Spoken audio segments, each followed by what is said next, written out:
Chapter 2476. This person actually thinks it's not enough. The purple-robed man glanced at her and casually said, "You invited me, so of course it's not enough. If you can't afford it, then please leave." Jiyu's big eyes kept rolling. Suddenly she had an idea. "But we are acquaintances. Since we're acquaintances, can't you help me?" She even added a sweet smile after saying that. Jiyu looked at the purple-robed man with satisfaction. Her smile became even more adorable. She knew it would work. No matter how big of a mistake she made, as long as she acted coquettishly in front of her father, everything would be fine. Jiyu was really adorable. She never hid her emotions. All her emotions were written on her face. The purple-robed man easily saw her pride. He was indeed bewitched by this little girl's smile, but it was only for a moment. His eyes flashed and he said slowly, "Oh? Then do you know there's a phrase called killing acquaintances?" He was satisfied to see Jiyu's smile freeze on her face. He leaned forward slightly, crossed his arms, and looked at her with a faint smile. "And this one's favorite is killing acquaintances. You're shameless." Jiyu was so angry that she stomped her feet, but she couldn't find any words to refute. The purple-robed man smiled devilishly. "You let me win." Jiyu choked and didn't know what to say. After an intense mental struggle, she suddenly closed her eyes in pain and said with a pained expression, "All right, then I'll give you all of my savings." It didn't matter if her savings were gone, killing that person was the most important thing right now. Deal? His smile was as gentle as jade, but Jiyu felt disgusted no matter how she looked at him. "Tell me, who do you want to kill?" He lazily reclined in a comfortable chair. His tone was casual, as if he wasn't talking about killing people but about the weather. Jiyu's little face became serious. She said word by word, "Huiwe country, Ghostface Lord, Jun Lu Yi." Jiyu suddenly felt cold. She looked at the stove in the room in confusion. It was burning quite well. The purple-robed man finally became serious and sat up straight. His sparkling peach blossom eyes flickered with an unfathomable light. His voice was light and indifferent, but no one could ignore it. "Why do you want to kill him?" Jiyu took a deep breath and said, "I don't mind telling you, but you have to keep it a secret for me." The purple-robed man's eyes gradually deepened, like the deep blue sea. He said indifferently, "The Dark Shadow Tower has always been good at keeping secrets. This one will naturally keep it a secret." His low voice was like the singing of a siren, empty and gorgeous, with a hint of temptation. Jiyu looked around and after confirming that there was no third person, she whispered, "Because Father said." She suddenly became nervous. Seeing this, the purple-robed man didn't urge her. He just looked at her with a faint smile. Jiyu looked into his eyes and gradually lost herself. His eyes were like the most unpredictable glass and also like a dazzling kaleidoscope. Jiyu shook her head and said, "Because he's a bad guy." There was a long silence. The purple-robed man raised his eyebrows and looked surprised. "And then?" Jiyu gave him a strange look. "And then you should go and kill him." She looked at him suspiciously. The purple-robed man was speechless. This little girl was really naive and cute. Chapter 2477. This little girl was really naive and cute. She looked like a child who had been taken care of since she was young. She was happy and innocent. He faintly glanced at her little bundle. She grew up in that place, yet she could still be so pure. His unfathomable look made Jiyu very nervous. Her little face tightened as she nervously asked, "What's wrong?" The purple-robed man unconsciously tapped the table with his hand. He lowered his eyes as if he was thinking about something. Jiyu became even more nervous, afraid that he would refuse. He suddenly asked, "Your father? Why did he say that he's a bad person?" Jiyu's eyes turned as if she was trying hard to remember something.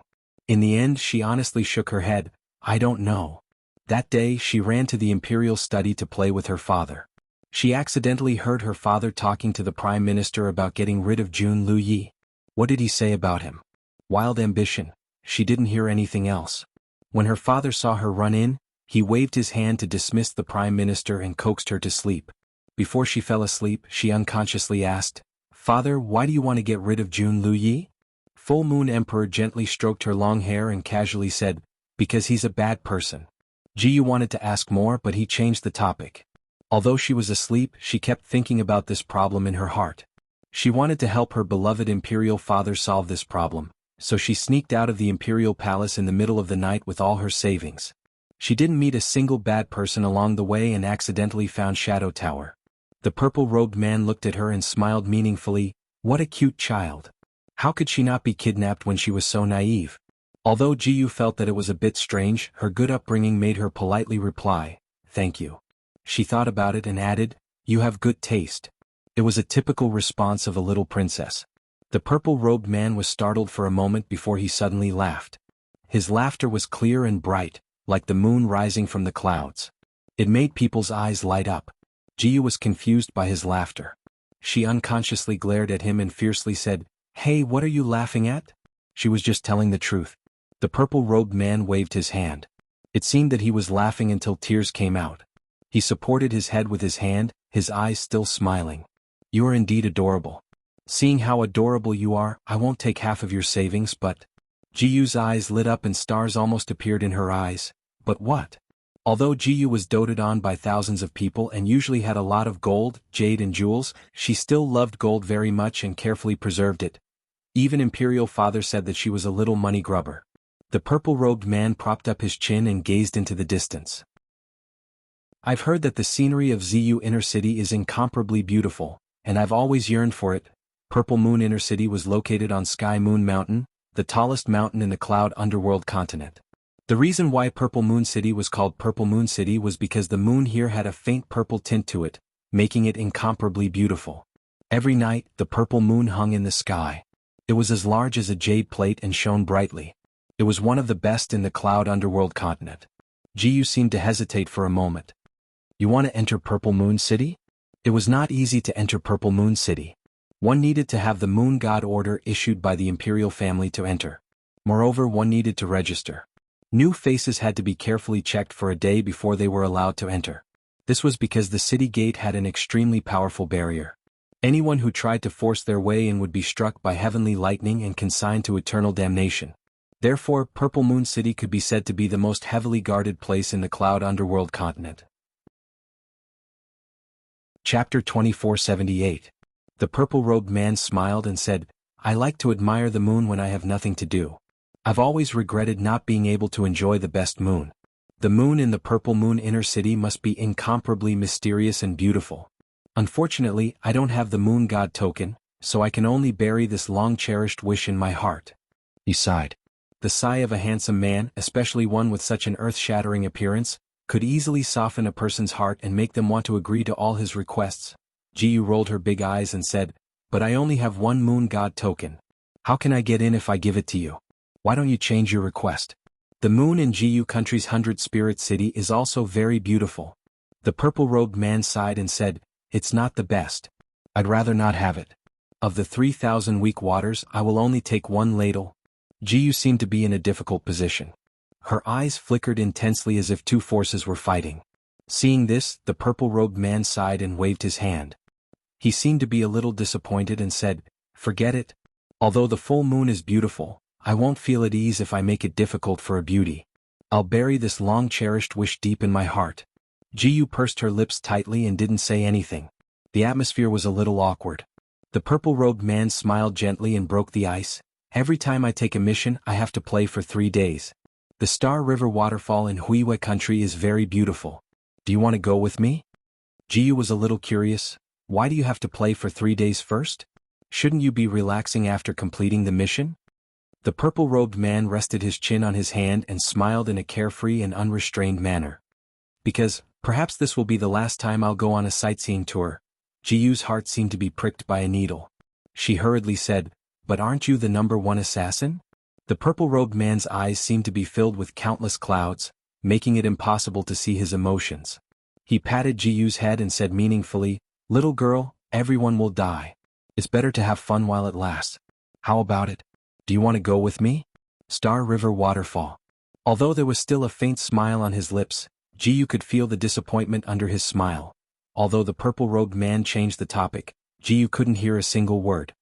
His slightly bitter smile was deeply imprinted in her mind, and her conscience couldn't help but blame herself. He returned half of his savings to her and even helped her complete such a dangerous mission. He just wanted to admire the moon. Besides, I have the ability to help him. Imperial Father had said that one should pay attention to reciprocity. Since he had given her such a big gift, then she should return the favor. Jiyu raised her eyes and looked at him firmly. "Okay, I promise you. The purple-robed man was telling her about the beauty of the Milky Way waterfall. Hearing her words, he smiled faintly and said, "All right, then we will depart for the Huiwa kingdom tomorrow." Did he think that he had agreed to see the Milky Way waterfall? Jiyu shook her head and smiled mysteriously. "We're not going to the Huiwa kingdom. I'll take you to the Purple Moon City one day later. How can the Huiwa nation compare to our Jiyu nation? All right, what's your name?" The purple-robed man revealed a confident smile that was indescribably enchanting. "This one is Yi Qianshang." The next day, Jiyu was sitting in a tea house, leisurely drinking tea. She had snuck out with great difficulty and everything was new to her, so she naturally didn't want to return to the palace so early. Chapter 2479. At the table beside her was a loving couple who were whispering sweet nothings to each other as if no one else was around. "I heard that the 1,000-flowing flower in the Lingxian Valley is about to bloom. Wife, shall we go and try our luck?" It said that the 1,000-flowing flower only blooms once every 100 years. Its petals are crystal clear and layer upon layer like flowing light.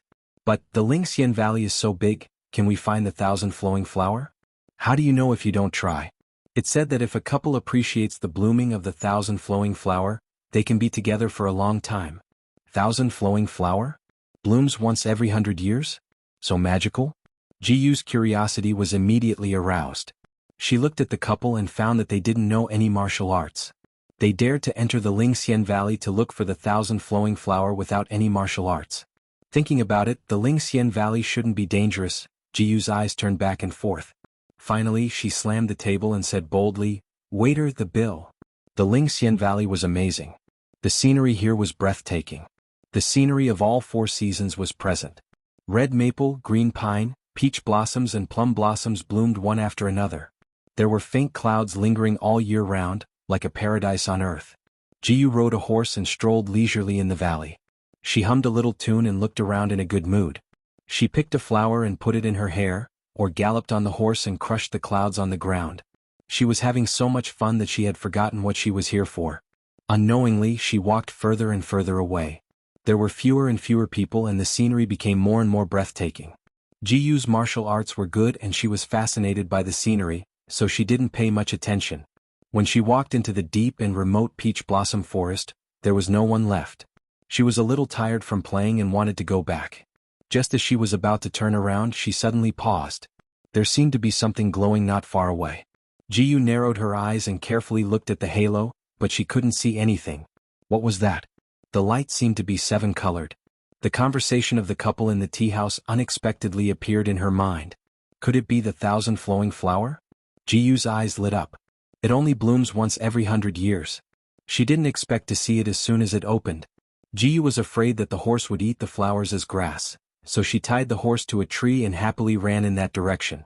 The light in front was getting closer and closer.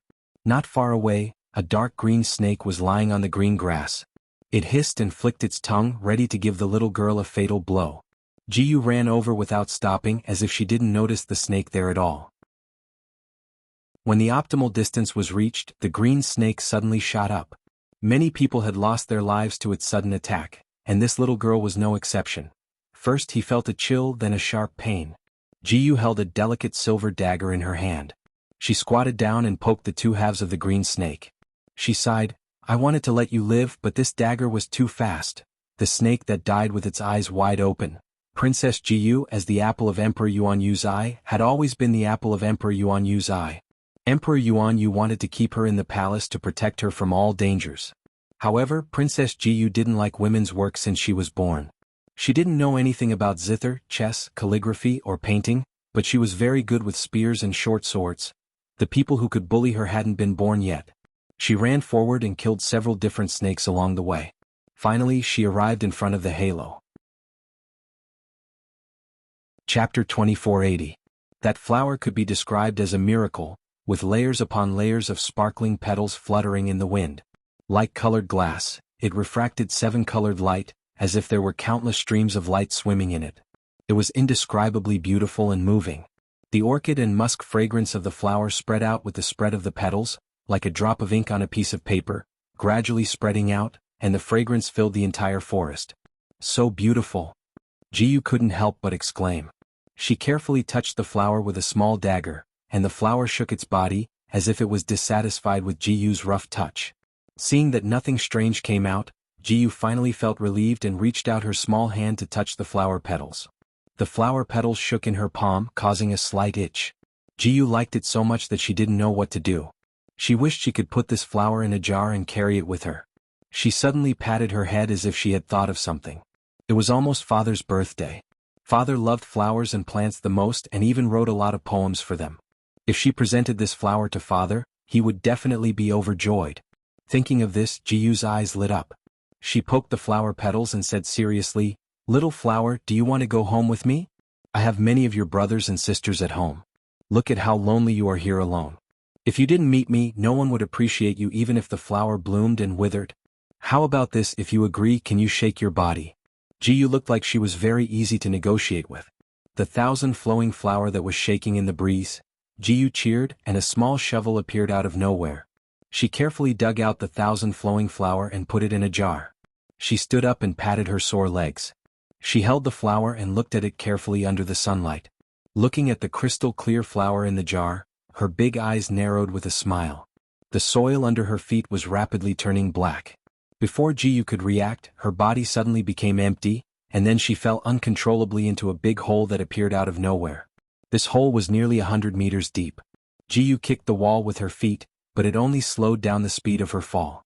Even so, Jiyu was still dizzy from the fall, and she fainted for a while before waking up. It was dark. It was so dark that one couldn't even see their own fingers. Jiyu wasn't afraid of anything except for the dark.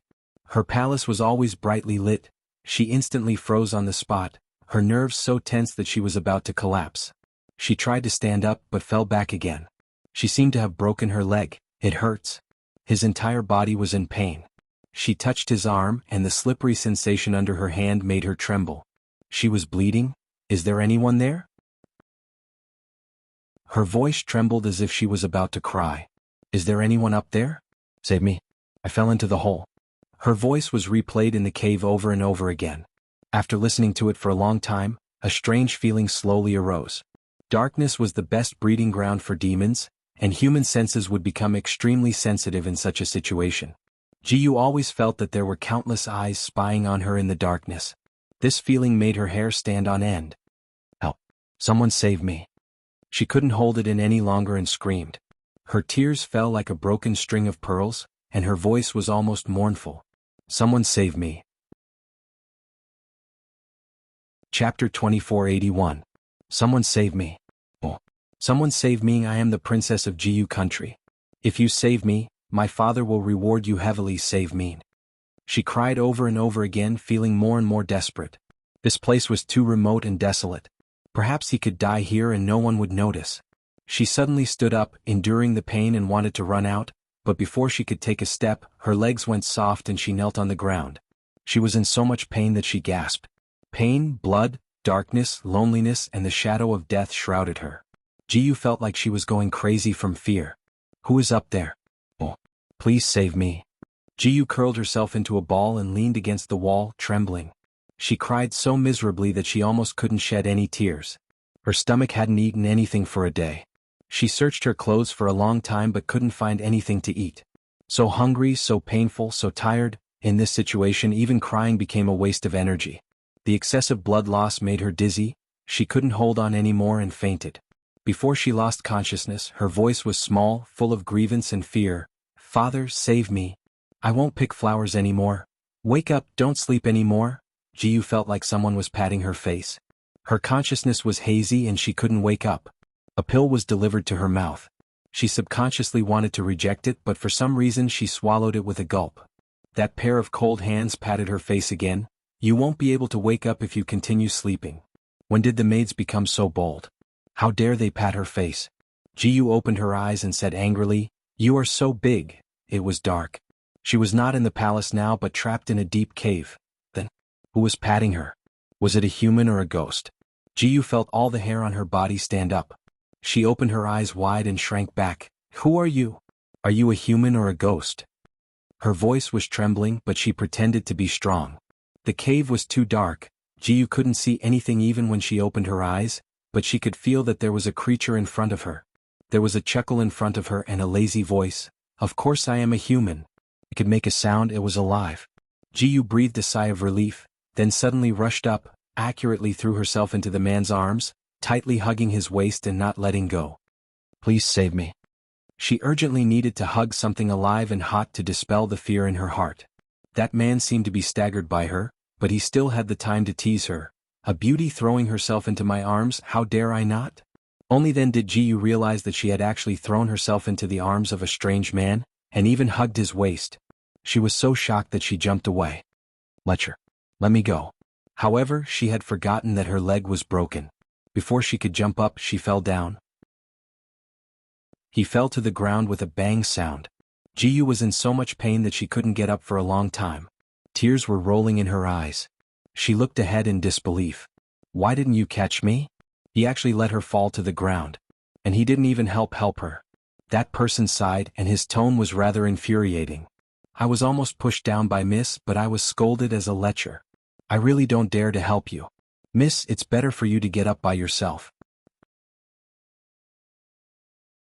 Chapter 2482. Jiyu blushed. She was the one who threw herself into his arms. Fortunately, he couldn't see clearly in the dark, so he definitely couldn't see her face. My leg is broken. I can't get up. Help me up, I definitely won't scold you this time, Jiyu said awkwardly. She waited for a long time, but that person didn't move at all. Help me up, Jiyu subconsciously said.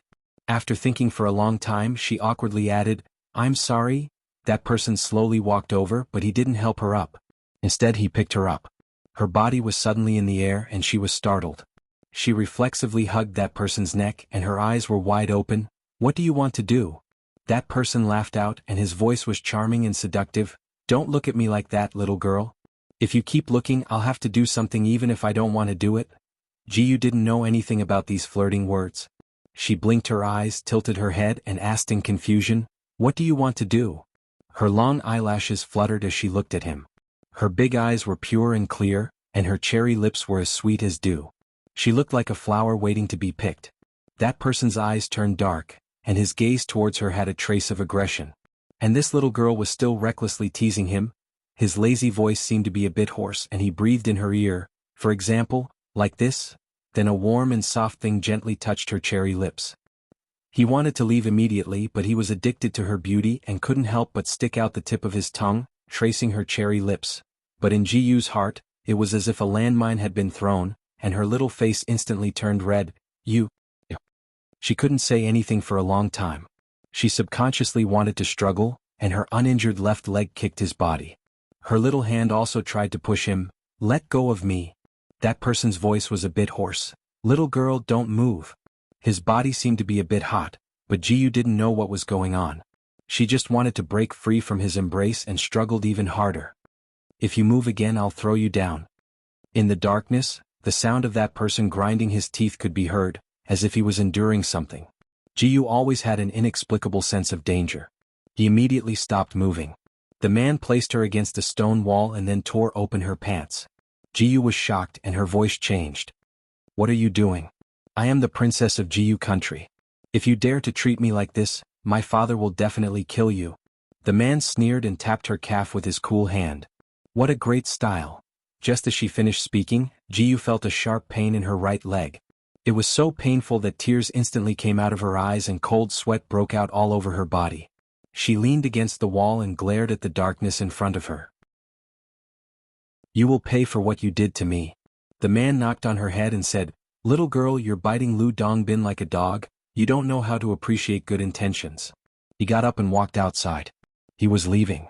Jiyu's action was faster than her brain. She grabbed the man's sleeve and shouted, Don't go. I was wrong. At that moment she also felt that her right leg seemed to be able to move. She understood that he wasn't taking advantage of her, but fixing her leg for her. Chapter 2483. But that person pulled out his sleeve and, as silent as he had come, quietly disappeared into the darkness. It was silent all around, only the sound of her own heartbeat could be heard. Did he really leave?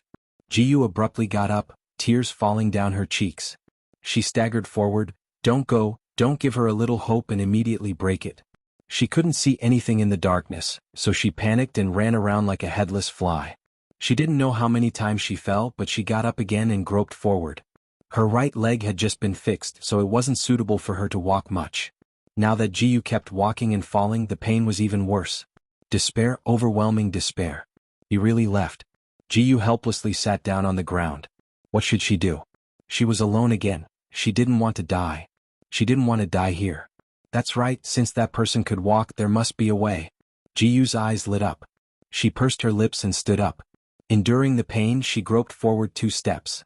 Suddenly she bumped into a warm wall. That familiar voice sounded again with a trace of cynicism. Little girl, you came to throw yourself into my arms again? You didn't leave. Jiyu looked up in surprise. Although she couldn't see him, she could smell the fragrance on his body. Different from his frivolous personality, he had a faint cold fragrance on his body, like the plum blossoms in the early winter snow, exuding the fragrance of plum blossoms, but with the cold taste of ice and snow refreshing the mind. That person chuckled but didn't say anything. Jiyu was so happy that she didn't know what to do. She grabbed his sleeve and felt uneasy, so she simply threw herself into his arms again, holding his waist tightly and muttering in a low voice, "Now you can't run away." He patted her head, a trace of deep thought in his eyes, but the words he said were a bit annoying. "I say, Your Highness, can you just throw yourself into someone else's arms?" Jiyu wanted to let go of her hands and maintain her princess's modesty, but in this deep underground where she couldn't see her fingers, modesty was nothing. So even though she was blushing, she still insisted on hugging him and hanging on to him like a koala bear. He desperately tried to find an excuse for himself. "You came to save me, so you're not someone else. You're my savior, and I'll treat you with the same respect as my father." What kind of messed up logic was this? The man seemed to be speechless. He rubbed his forehead and said, "Don't. I'm still young. I don't want to have a daughter out of nowhere." Jiyu stepped on his foot angrily and said, "I said I will respect you, not to be your daughter." She felt that she had stepped on him a little too hard, and her heart skipped a beat. Would he get angry and abandon her again? Jiyu was really afraid of being alone, and her small hands unconsciously tightened a little. The man did not take the kick to heart at all. He even rubbed her hair in a good mood. "Looks like your leg has recovered well. In another 2 days we should be able to leave this place." 2 days. Jiyu almost jumped up. "So long?" That person said leisurely, "Otherwise, with your current injured appearance, you will fall down before you can even get halfway up." Jiyu subconsciously said, "Don't I still have you?" The man chuckled. "Little girl, you really think highly of me. Unfortunately, I was seriously injured in order to save you, so I can't take you away." Chapter 2484. Jiyu subconsciously touched his arm. "Where are you hurt? I'll bandage it for you." That person's lips curled as he tapped her head. "Can you see?" "Can't see." Jiyu obediently shut up. That person pulled her to sit on the ground and softly ordered, "We'll be staying here for 3 days. You'll be able to last longer if you meditate here." After saying this, that person closed his eyes and focused on meditating. Jiyu sat quietly on the side, her small hand gently grabbing his sleeve. No matter what, she was no longer alone. Her fear had dissipated quite a bit and she felt like she was about to enter the stage. Her stomach rumbled, and Jiyu felt so hungry that she was flustered. She wanted to tug at him, but she was afraid of disturbing his meditation. Her stomach was so hungry that Jiyu tightly grabbed his sleeve, wondering if she should tug at him or not. A white pastry exuding a fragrance appeared in front of her. That person lazily said, "The princess is hard to serve, eat." Jiyu rolled her eyes at him before happily picking up the pastry and eating it in small bites. After an unknown amount of time, she suddenly patted her head and grabbed that person's sleeve as she anxiously said, "Let's go out tomorrow, all right?" That person raised a brow. "Why?" Jiyu looked a bit anxious. "I promised to bring someone out to play tomorrow." If she didn't keep her promise, Yi Qianshang might not kill Jun Luyi. That person's voice was a bit strange as he slowly said, "Little girl, don't tell me you still don't know who I am?" Jiyu could hear the sound of gritting teeth from his voice. She looked at him in a daze. "Who are you? I asked from the beginning, but you didn't tell me your name." "Yi Qianshang." Jiyu felt like she was about to smoke from thirst. The water Yi Qianshang brought wasn't enough for the two of them. Even if he gave all the water to her, it still wasn't enough for her. She could go a day without eating, but she definitely couldn't go a day without drinking water. Her consciousness was hazy and her head was dizzy. She seemed to see the god of death waving at her. A sigh seemed to come from the darkness. After a while, a kettle was handed over.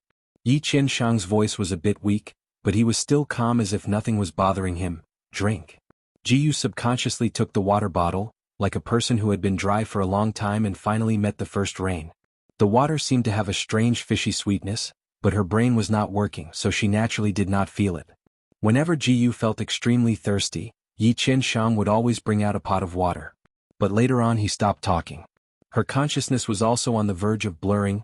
After an unknown period of time, Yi Qianshang patted her face. "Little girl, wake up, we're leaving." Jiyu swayed for a while before she came back to her senses and stood up blankly. With a low sigh, she suddenly felt her body become light, and then her whole body flew into the air. That person's lazy voice came from above. "Hug me." Jiyu obediently hugged his neck. The wind whistled and she could feel that his body seemed to be a little sweaty. "Close your eyes," he ordered again. Jiyu obediently closed her eyes. Her eyes lit up and then she felt her feet land on the ground. "Open your eyes, you seem like you're waiting for me to kiss you." Yi Qianshang teased her. Chapter 2485. Jiyu opened her eyes and her vision went from hazy to clear. There was a peach blossom forest in front of her and her horse had already run away. There was a large hole not far away where she had fallen in. She revealed a tired smile. "Great? We're out?" Before she could finish her sentence, her entire body went limp and collapsed. When she was about to fall to the ground, she fell into a cold and fragrant embrace. It was like a plum blossom that bloomed in the cold, bringing with it an icy aura. He caught her this time? Jiyu thought in a daze. Jiyu was awakened by her craving. There was a fire in front of her and there was a skinned rabbit on the fire.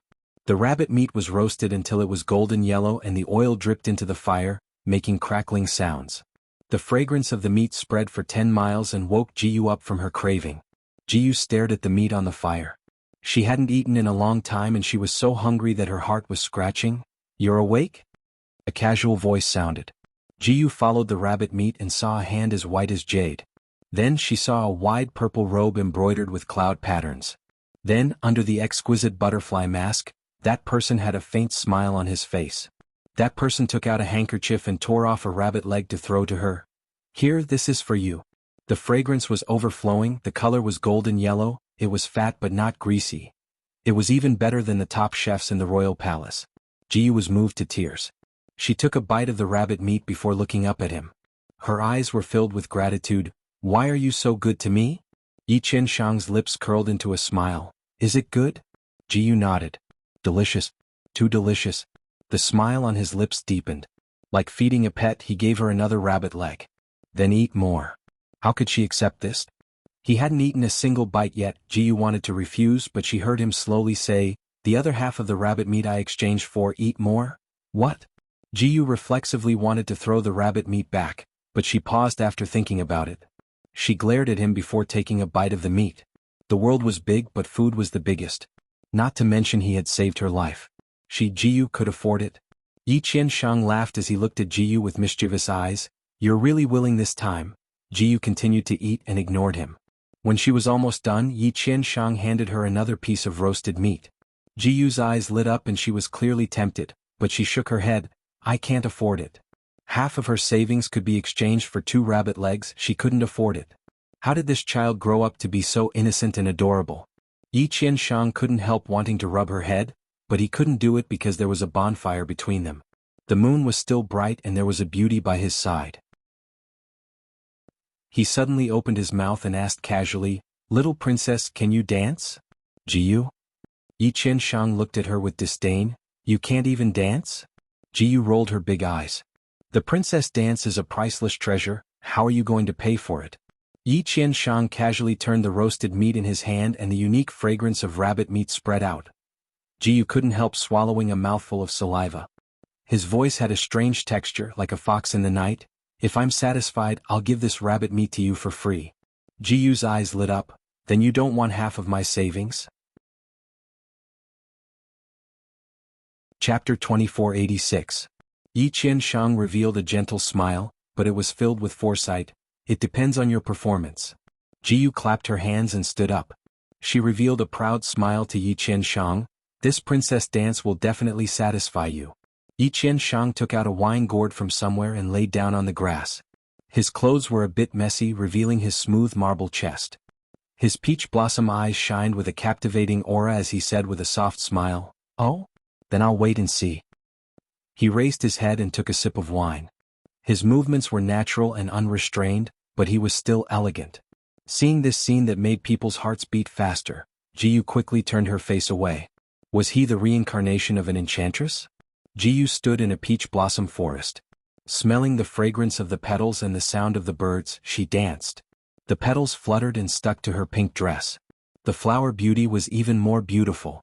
She was like a peach blossom fairy dancing with the flowers and the moonlight as her companion. The moonlight was hazy as it scattered down on the world. The moonlight seemed to have a texture as it covered her in a layer of hazy moon veil. Twirling, kicking, bending. At the end of the dance, Jiyu suddenly threw the petals in her hand into the sky. The petals fell like rain and the woman's smile was like a flower. Jiyu stood in the middle of the petals and revealed a proud smile to Yi Qianshang like a proud kitten. How is it? Isn't this princess the #1 dancer in the world? Little Princess Jiyu was the most proficient in zither, chess, calligraphy, painting, tea, dance and flowers. Yi Qianshang looked at her in a daze under the moonlight. Pink clothes, black hair, starry eyes and cherry lips. She was covered in moonlight as she smiled. Truly an enchantress. He slightly curled his lips and raised the jade gourd as he sincerely praised, "You are worthy of your reputation." Jiyu had been with him for a long time and this was the first time she heard him praise her instead of insulting her. She couldn't help feeling a bit proud. His pride lasted for 3 seconds before his voice slowly sounded with a trace of carelessness. "Little princess, have you noticed that your pants are torn?" Jiyu was stunned. She looked down and saw that her white calves were exposed. When the wind blew it was a bit cold. Rogue? Jiyu abruptly turned around, her face flushed red. That person's unruly laughter came from behind her, accompanied by his slightly demonic and somewhat low voice. "Little girl, if I were a hoodlum it wouldn't be just this." Jiyu ran away like a frightened rabbit. A strand of slippery fabric floated over with the wind and landed on her calf. Jiyu was stunned for a moment before picking it up. The purple cloth flowed with light under the moonlight. Jiyu touched it and knew that it was heavenly silkworm silk. This person was really rich. Yi Qianshang's lazy voice came from behind her with a playful tone. "I'd rather ruin my robe than let the princess expose herself." Jiyu's face blushed. She silently tied the robe around her legs. The size was just right. It was obviously a cool material but Jiyu felt a little hot. This warm current flowed from where the belt touched the skin, all the way up to the heart. Although this person had a vicious tongue and was frivolous, he was very attentive. That belt still carried his cool plum fragrance, and it wrapped around her like a strand of silk. Jiyu sniffed herself and muttered, "I smell like you." Yi Qianshang's eyes moved as he looked at the girl sniffing his clothes under the moonlight. When he heard her unconsciously teasing words, his heart felt like it was being scratched by a cat, making him feel a bit itchy. Chapter 2487. He revealed an unfathomable smile. "Little princess, come over here a bit." "Do what?" Jiyu took a few steps towards him and looked at him in confusion.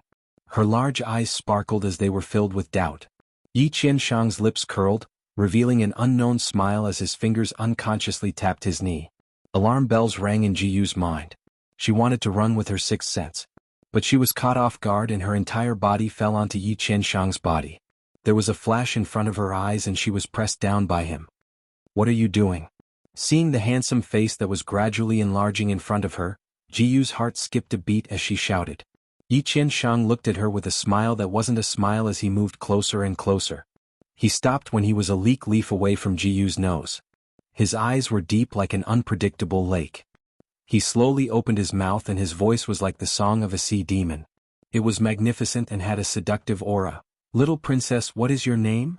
His breath fell onto her ear and her small and cute earlobe slowly turned red. She raised her leg to kick him away. "Let go of me." Yi Qianshang easily stopped her restless leg. His eyes were deep and his voice was a bit hoarse. "Don't struggle, don't resist, otherwise you won't want to know what will happen next." Jiyu wanted to ask what would happen next, but she suddenly thought of the consequences of asking last time. She obediently closed her mouth. Yi Qianshang's expression looked a bit regretful. He opened his mouth and his tone was a bit puzzled. "You're not curious? Wasn't this child easy to trick before? Why didn't she jump into the pit now?" Jiyu shook her head like a rattled drum. What a joke, she was just naive, not stupid. Yi Qianshang's eyes were a bit dangerous. His finger brushed across her cherry blossom lips and his eyes became even deeper. Jiyu felt like she was about to be eaten. She threw away her armor and surrendered. I'm called Jiyu. Seeing her pink little mouth open and close, Yi Qianshang's eyes flashed with passion as he lowered his head to kiss her. Jiyu's eyes widened. She had already said her name. Why was this person still like this? Taking advantage of Jiyu's momentary daze, Yi Qianshang pried open her teeth and his nimble tongue drilled into her mouth. He gave her an overbearing kiss before wrapping around her soft skin. The shallow taste he had in the cave was not enough to satisfy him. This time he carefully tasted Jiyu's taste. It was as fresh as nectar, causing him to linger on. Jiyu's body went limp from his kiss, and her face turned red. It was a passionate kiss. She was completely dumbfounded. At first she wanted to resist, but in the end, they suffered a crushing defeat and were utterly defeated. A warm current flowed through her limbs and bones, and the numbness and itchiness exploded along her spine. It was as if electricity was running through her body. She wanted to push him away, but her little hands were weak and powerless. She could only push weakly against his chest, looking as if she wanted to resist but was also welcoming him. Yi Qianshang suddenly got up and ended the kiss. His eyes were as deep as the sea and they were filled with intense emotions. He calmed his surging emotions and cursed, "Enchantress?" Jiyu took in large mouthfuls of fresh air. It took her a while to catch her breath, but she still felt pressured. When she looked up, she met that person's aggressive eyes. She was first surprised before becoming angry. "Why are you still pressing down on me? Get off." Chapter 2488. Yi Qianshang was very obedient this time. He stood up and looked at Jiyu with a complicated gaze. Jiyu glared at him and tidied up her clothes. Her large eyes were filled with anger, grievance, and confusion. Why did he suddenly kiss her? Royal father said that only her husband could kiss her. He didn't say he wanted to marry her. Any kiss that wasn't for the sake of marrying her was a hooligan. She was angry for a while, but that person returned to his casual appearance. Her large eyes turned and she suddenly revealed a sweet smile as she walked towards Yi Qianshang step by step. Imitating her mother's appearance when she saw her royal father, Jiyu revealed a sweet smile as she walked over. Yi Qianshang raised his brows. Did this little girl's personality change? But his eyes couldn't help falling on her. She was covered in moonlight and looked like a fairy that had fallen into the mortal world. She was pure and charming. She walked in front of him and revealed a smile. "Qianshang, do you like me?" His mind shook when she called him Qianshang. He looked at the stunning face in front of him and became a bit absent-minded. Why didn't he notice before that this little girl had such a charming side? She even learned how to flirt without a teacher. Yi Qianshang revealed a charming smile. "Naturally I like you." Jiyu's little face turned red. She looked up and revealed a charming smile. "Then will you marry me?" Yi Qianshang was stunned. Although she already knew the answer, Jiyu still felt a bit uncomfortable when she saw his silence. Jiyu sighed and seemed a bit worried. "Royal father said that only my husband could kiss me." "But you kissed me." Her eyes were filled with accusation as she looked at him. So this little girl was forcing him to marry her? Yi Qianshang slightly curled his lips. When he wanted to say something he felt a sharp pain in his foot. The charming seductress immediately turned into a proud kitten. Jiyu took the chance when he wasn't paying attention to stomp on his foot before quickly kneeing him. She was satisfied to see Yi Qianshang's face turn green. She revealed a cute smile and spat out her unfinished words.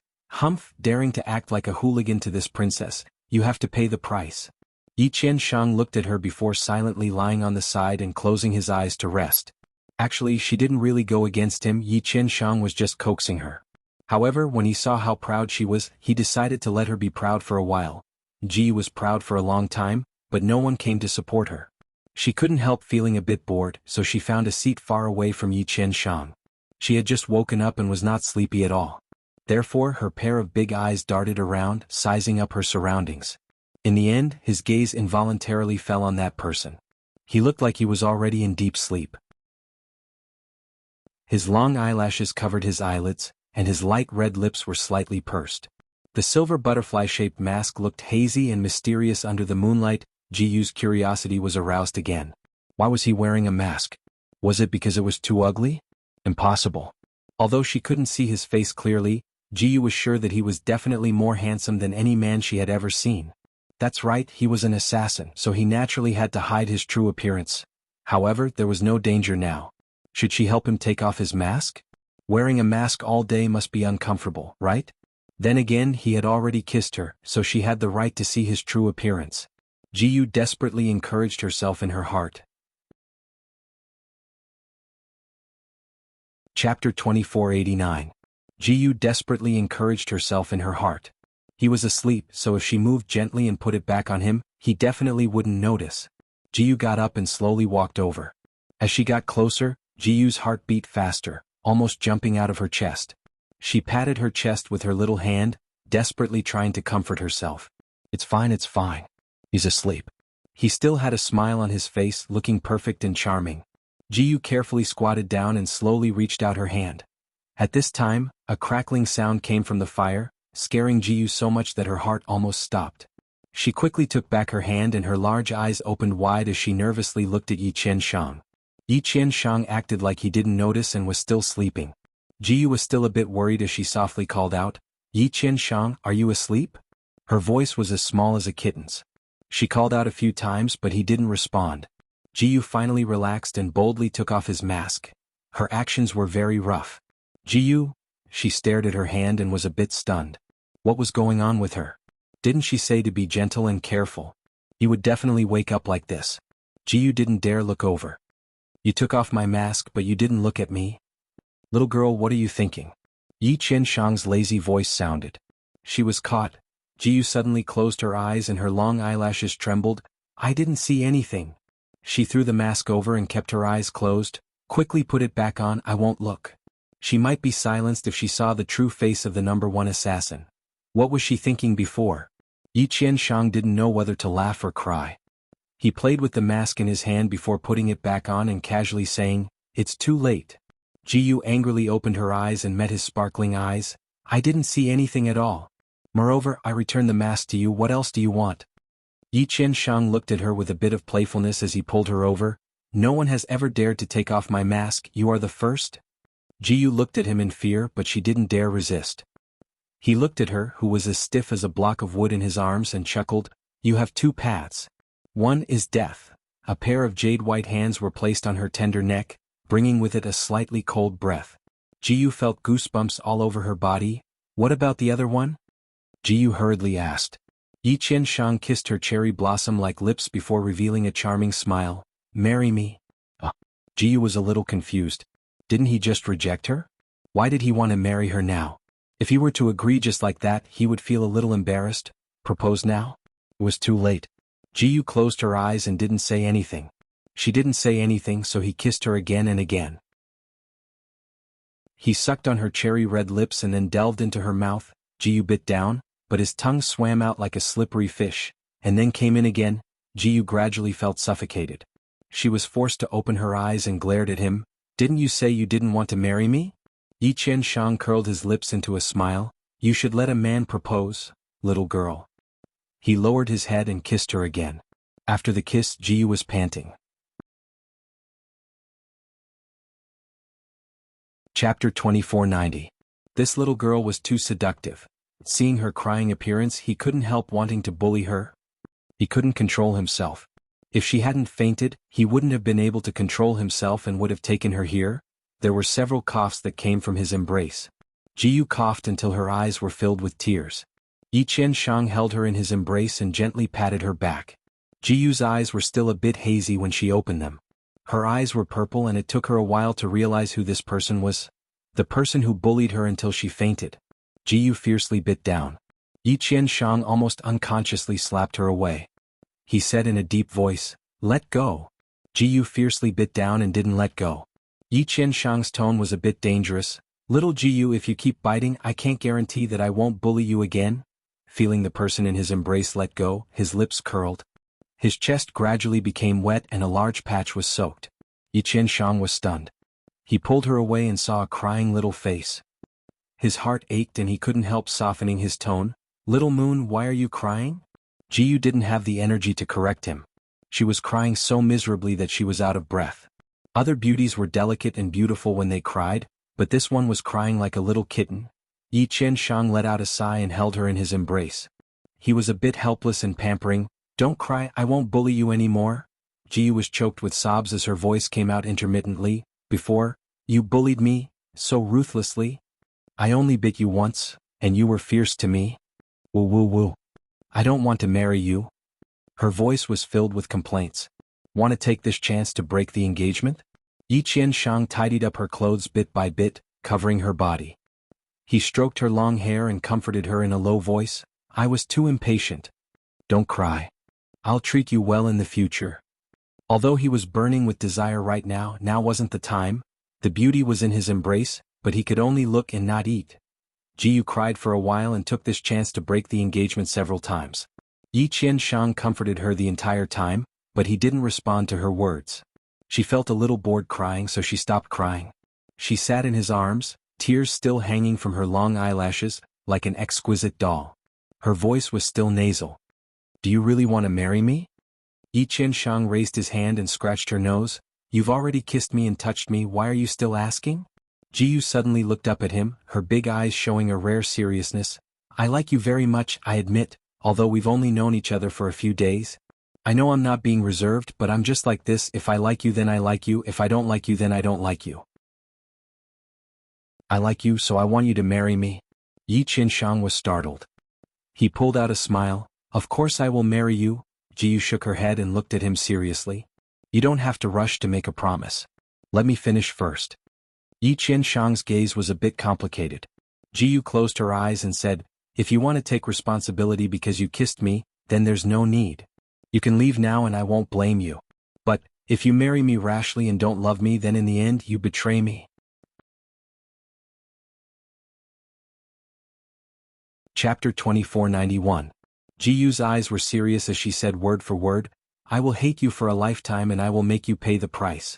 Her voice was soft but her words were firm. Yi Qianshang's eyes moved as he silently looked at her. Jiyu firmly looked at him, not backing down at all. Although she was naive and didn't understand the world, she would bet her life on love. Either love for a lifetime and grow old together. Or they would grow to hate each other and bury each other. Her feelings for Jiyu had always been simple and clear. Yi Qianshang gave a sigh and revealed a look of regret. It seems like this playboy will be hung on a tree like you. Jiyu pursed her lips and didn't say a word. Yi Qianshang gave a laugh and pulled her into his embrace. He stroked her hair. Little moon, I like you, so I want to marry you. It isn't an impulsive decision. He lowered his head and kissed her eyes. Yi Qianshang won't let you down. That night, he held her and she listened to his heartbeat the entire night. It was steady and powerful. She thought that he would be her husband in the future, someone she could rely on. Jiyu hugged his neck and revealed a proud smile. You are mine from now on. You can only love me and spoil me. I'll leave a mark first. She gave him a kiss on the cheek. They played in Jiyu's country for 3 days and they had a lot of fun. Jiyu had never been this happy before. They enjoyed the mist together, sat on the top of a mountain and watched the sunrise and sunset. The golden light scattered across the continent. They watched the waterfall fall that was like an upside-down river. They enjoyed the scenery during the day and slept in each other's arms at night. Other than the last step, they did everything they should and shouldn't do. Every time they reached a critical moment, Jiyu would call for them to stop. She wanted to save herself for their wedding night and give herself to him in one piece. Although Yi Qianshang was about to explode from holding it in, he still listened to her and stopped. He hugged her to calm his surging emotions and then began to take advantage of her. Purple Moon City. The river of stars was bright and the moon was high in the sky. A silver and purple moon hung high in the night sky. The silver and purple splendor sprinkled down, creating a dreamlike scene. The streets were bustling with carriages and horses. Countless people were walking back and forth happily, wearing new clothes and congratulating each other. Not far away, gongs and drums shook the sky. Dragons and lions danced, and large red lanterns were hung high. Countless bright and beautiful fireworks exploded overhead, leaving the whole sky gorgeous. The fiery tree Silver Flower never sleeps. The two of them had changed their appearances. Yi Qianshang changed Jiyu's appearance into that of an ordinary little girl. She was bouncing in front with a pink dress that made her look like a juicy peach, exuding an alluring fragrance. She turned around, her small face full of excitement. Qianshang, here. She picked up a hairpin and proudly shook it. She revealed a cute smile to Yi Qianshang. Qianshang, do you think I look good with this hairpin?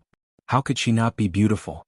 Yi Qianshang ruffled her hair and then raised her chin, pretending to sigh. You're beautiful, but it's a pity. Your hair is messy like a chicken's nest. Jiyu puffed up her face in anger. Isn't it all because of you? Bad guy. Yi Qianshang revealed an evil charming smile that overshadowed the entire world. If this one is a bad guy, then what about you? A bad guy's beauty? Chapter 2492. Even with Jiyu's nerves, she could tell that this person was teasing her. Her little face turned red as she angrily rolled her eyes at him before running forward. Yi Qianshang laughed and chased after her. Run slower, don't get lost. Jiyu angrily ran forward, running far away in a single breath. She turned around, but there was no trace of that person. He didn't catch up? Jiyu's heart was filled with indescribable disappointment. Her heart was filled with anger and grievance. She kicked an innocent stone and charged forward. She was caught off guard and fell into the cold embrace of a plum blossom. Her nose turned sour and she almost cried. Her chin was lifted and her eyes were filled with tears. There was a sigh from the person above her. You want that hairpin that much? You want to cry? Jiyu actually didn't want that hairpin that much, but hearing that person's helpless and pampering tone, she suddenly felt wronged.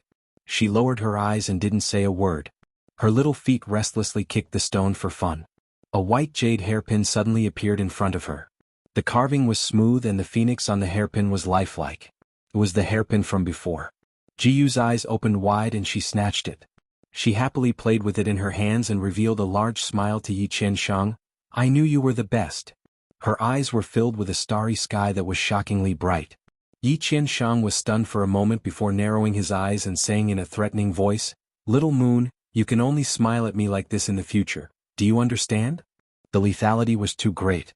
It was no use even if he changed her appearance, she would still look like a pure and charming enchantress. Jiyu giggled and said, Are you jealous? Her heart was filled with sweetness. Yi Qianshang suddenly lowered his head and kissed her. It was like a dragonfly skimming the surface of the water. He revealed an evil smile. Little moon, there's no benefit in making me jealous. Jiyu's eyes opened wide as she covered her mouth and looked around. After making sure no one was paying attention, she glared at him. Jiyu definitely didn't know that her shy and angry gaze was even more seductive than a direct invitation. Yi Qianshang's beast blood was boiling. Yi Qianshang suddenly revealed a smile. Jiyu took a step back and her heart was filled with alarm.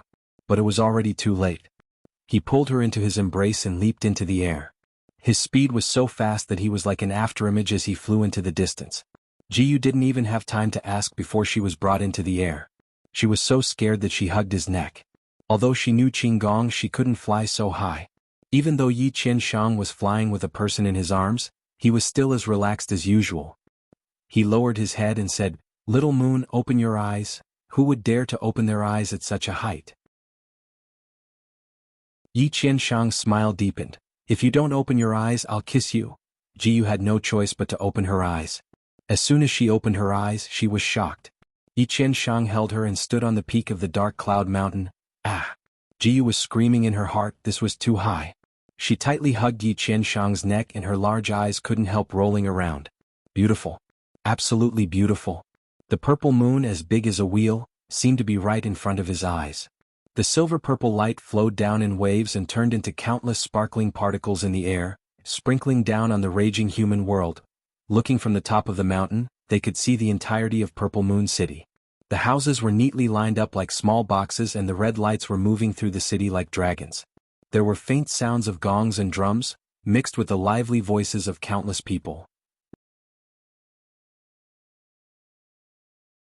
Chapter 2493. The sounds of the world were weak, but it was very lively. Jiyu felt like she and Yi Qianshang had become two immortals, standing alone and enjoying the prosperity of the world.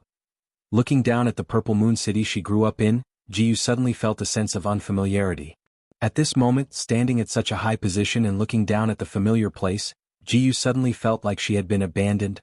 Too lonely, she couldn't help hugging Yi Qianshang tightly. It was a good thing he was with her. Yi Qianshang looked at her expression that kept changing before it finally settled on a disappointed expression. He raised a brow. You don't like it? Jiyu shook her head and slowly said, No, I like it very much. It is very beautiful here, but, looking at Purple Moon City from this angle, it's very unfamiliar. Yi Qianshang's heart skipped a beat and he stroked her hair without saying a word. Jiyu suddenly asked, Your martial arts are so high, do you often fly into the sky and stand on top of a mountain, looking at the world through the clouds? Yi Qianshang stroked her hair and softly said, Jiu muttered, then you must have been very lonely before. Standing on top of a mountain and looking down, it was beautiful and strong, but it was lonely at the top. Yi Qianshang was stunned. Jiu hugged him tightly and buried her head in his chest. But it's different now, I'll be with you. There was a sudden warm current in his heart that washed over the cold and hard place, bringing a burst of warmth. Yi Qianshang closed his eyes and opened them again with a rare seriousness. He looked at Jiu and softly said, no matter what happens you'll always be with me? Jiu nodded, The purple moon was in the sky and the river of stars was shining. The two people under the moon had decided to spend their lives together. Then it's a promise. This scene was incomparably beautiful. The purple moon in front, the river of stars above, the world below, and the beauty in his arms. Yi Qianshang would never forget that night, that scene, and the person in his arms. Jiu suddenly looked up from his arms and smiled, Qianshang, I'll take you to a place. He took her to see the cold moon without any smoke or fire in the world, then she would take him to see the quiet moon in the world. Yi Qianshang was stunned. A complicated light flashed in his eyes, but he nodded in the end. All right. Huayu Tower was located in the center of Purple Moon City. It was the best place to admire the moon, and it was exclusively used by the royal family. At the same time, it was also the most heavily guarded place in Purple Moon City because the Purple Moon God Amethyst was stored here. The Purple Moon God Amethyst was the source of Purple Moon City's enchantment. As long as the amethyst existed, the enchantment would exist.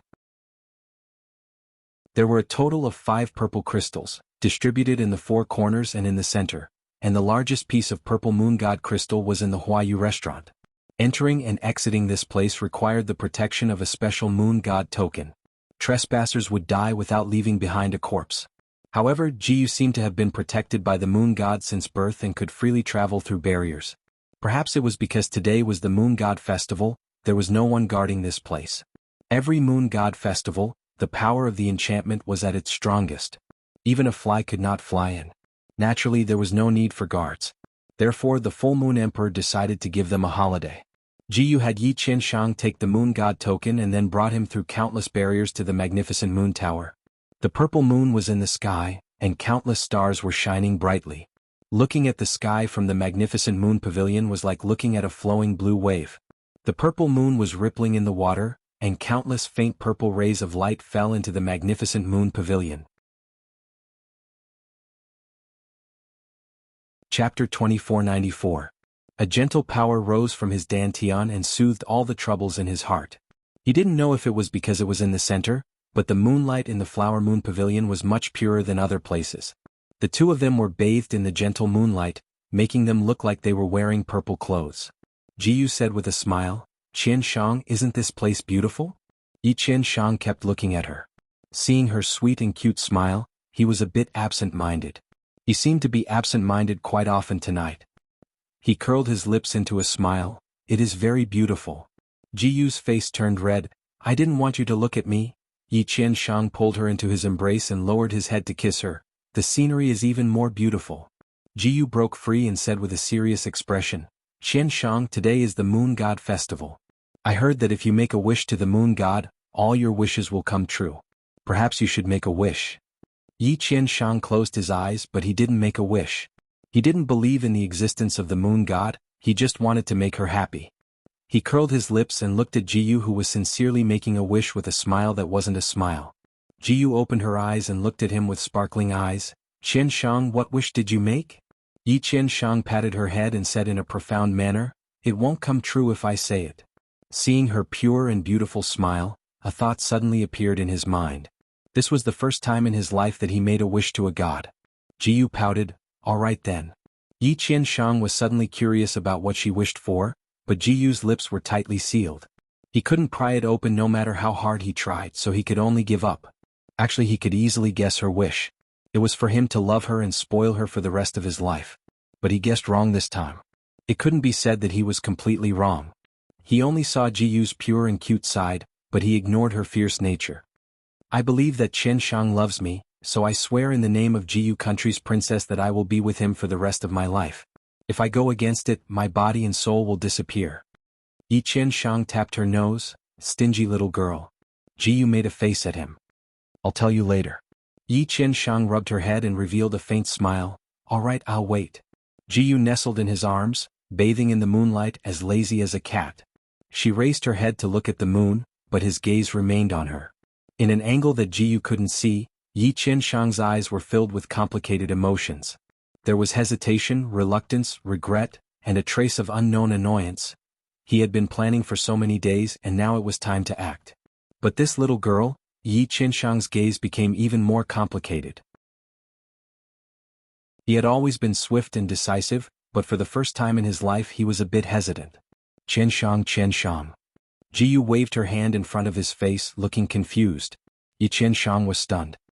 He looked at Jiyu with a complicated gaze. Jiyu was stunned.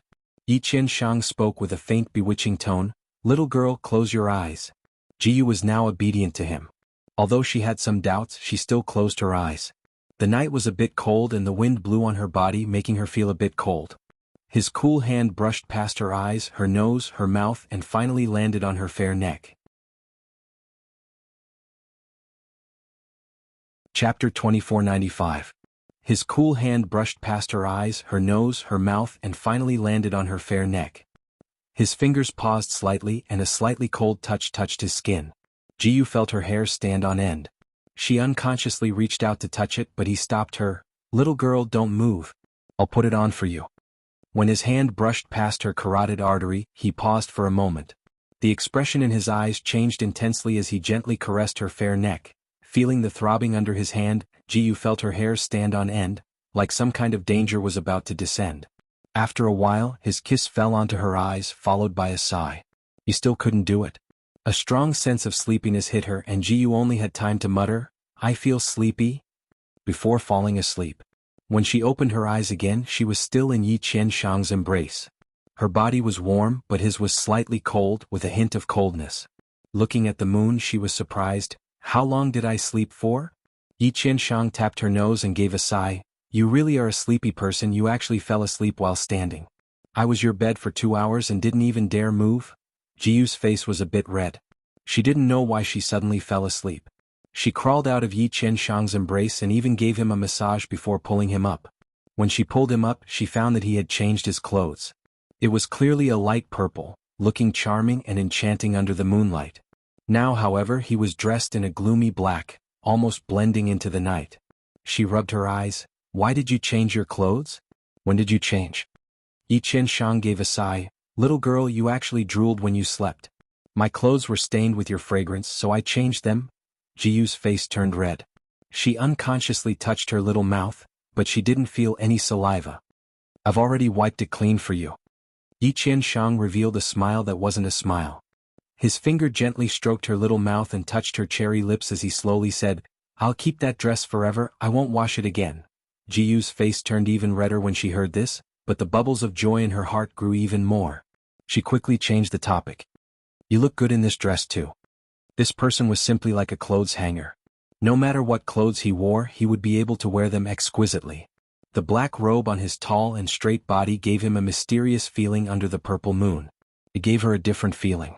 The more she looked at him, the more she liked him. Jiyu couldn't help but throw herself into his arms again. There was a nice cold fragrance on his body. After smelling it for a few days, she had already gotten used to it. Smelling his scent made her feel at ease. Suddenly, she wrinkled her nose. "Why do you smell like blood? Are you injured?" Her little hand was about to pull at his clothes. Yi Qianshang held her little hand that was randomly moving around. "Don't worry, it should be an injury from the fall in the cave 2 days ago. Little girl, you can't sleep well and even kicked my wound. It's just a bit of skin, it's fine." Jiyu was relieved. She still felt a bit guilty, so she wanted to see his wound. But Yi Qianshang didn't allow it. He said that the wound was in a special place and it wasn't convenient for her to see it. Moreover, it wasn't important. Jiyu didn't insist. Chapter 2496. The two leaned against each other for a while and chatted for a bit. Yi Qianshang looked at the moon and gave a lazy yawn. "It's getting late, let's go." Jiyu was still a bit reluctant. These past few days had been the happiest for her. She never thought that just being with him would make her so happy. However, this was the last day she would be with him. He was going to carry out the assassination mission tomorrow. Jiyu looked at the handsome man beside her and couldn't help saying, "You're going to assassinate Jun Luyi tomorrow, right? How much do you know about him?" Yi Qianshang looked at her with a smile that wasn't a smile. Little girl, how much do you know about him? Jiyu pouted her lips. I've heard people say that he is a pervert. Yi Qianshang raised a brow. Where is the pervert? Jiyu thought about it before counting the things she had heard with her fingers. He is cold and ruthless, he has killed many people. Yi Qianshang curled his lips. When he leads troops to war, how could he not kill people? Do you think he leads troops for fun? Jiyu choked. If he only kills people on the battlefield, no one would call him a pervert. But after he captured other people's cities, he slaughtered innocent people and didn't even let the children go. I heard that after he captured Huanhua City, he slaughtered 10,000 people. That's why others gave him the title of Azura War God. Yi Qianshang slightly narrowed his eyes and softly said, he encountered the most stubborn resistance in Huanhua City and lost 30,000 soldiers and his best brother. In order to take revenge, he ordered all the enemy soldiers to be killed after he captured Huanhua City. He didn't kill any civilians. Killed. Why didn't he kill them?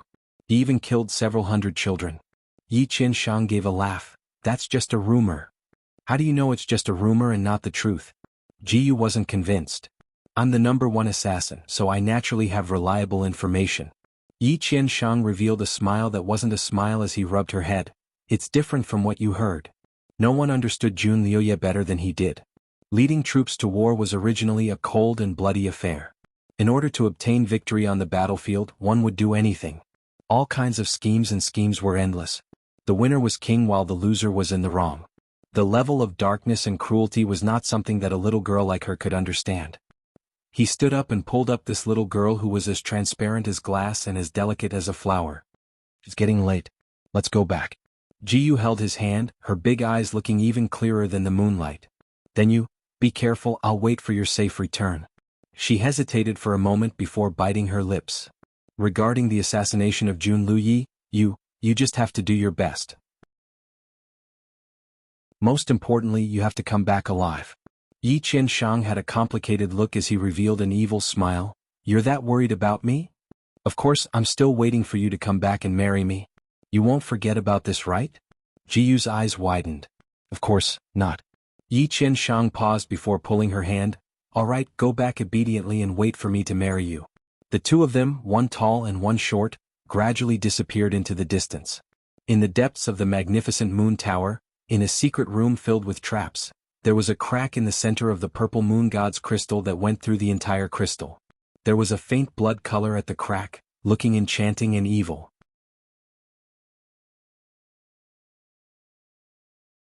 Chapter 2497. At the crack of the crystal, there was a faint blood-red color that looked demonic. It was as if someone had suffered a backlash from the crystal when they were trying to destroy it, causing them to splatter on the ground. 3 days later in the palace. Jiyu lay on the gorgeous bed in Chiyue Palace and rolled around in boredom. She touched the necklace around her neck and felt as if there was a piece of honey hidden in her heart. Using the 1,000-year-cold iron as a chain, a sparkling and translucent gemstone with a purple glow hung from it. The gemstone seemed to have moonlight surging within it, rippling gently. The word Yi could be faintly seen in the middle. This is a token of our love. When I come back, I'll marry you. That person's lazy and low voice seemed to still linger by her ear. He returned half of her savings to her and even magically conjured the 1,000 flowing flower for her. Jiyu patted her little face, her big eyes filled with happiness and sweetness. Although she was scolded by her anxious parents the moment she returned to the palace, she could just act coquettishly and get over it. Yesterday was her father's birthday and she personally presented the 1,000 flowing flower to him. Her father was so happy that he immediately became interested and composed a poem. Her father was a poet and his poems had been spread throughout the continent for a long time. Some people said that if her father was only a poet, he would have greater achievements and might even become a poet. It was a pity that he became the emperor. Because her father was a poet, the ministers under him also knew how to compose poems and songs and were put in important positions. The most common thing to see in the court was singing and dancing. No one really paid attention to the raging war outside. Jun Liuye was about to completely destroy the neighboring country. Jiyu's court finally heard some news and became a little nervous. However, the emperor's birthday was the most important. At such an important time, reciting poems and singing praises was the most important thing for the court officials. Therefore, this impromptu poem made by her imperial father was immediately praised by all the civil and military officials. There were even some civil officials who took the opportunity to present countless poems to the little princess, praising the little princess to the heavens for a while. However, Ji was not interested in poems and was not interested in them at all.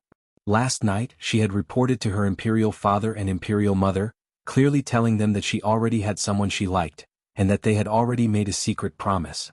She thought that it would be a storm, but she didn't expect that her father and mother would be so open-minded about this matter. After asking about the specific situation, her father explained to her the pros and cons of marrying an assassin and asked if she was still willing. Of course she was willing. Imperial father sighed and patted her head. Finally he said, "Your marriage is up to you. As long as Yi Qianshang came to propose, the palace could begin preparing the dowry. Her wedding with him must be at night. At that time the moon must be at its fullest, and the two of them will be clothed in the moonlight and swear to the moon. With the moon god as the witness they tied the knot. The 9 prefectures rejoiced, and the world cast sidelong glances at them. Princess Jiyu's wedding should be this grand. The setting sun was blood red, and the sunset glow was like fire. That fire burned through half the sky. It was a demonic and intense red. There was a sense of foreboding. Bright Moon Temple, Jiyu Country. Reporting. The Huiyue nation has officially declared war on us. Reporting. The 50,000 soldiers of the Huiyue nation had broken through the Thousand Cloud Pass. The Thousand Cloud Pass has fallen. Reporting. The 100 Spirit City has fallen. Reporting. The Xinyang Gate has fallen. Urgent reports were blown into the palace like snowflakes, making people feel cold.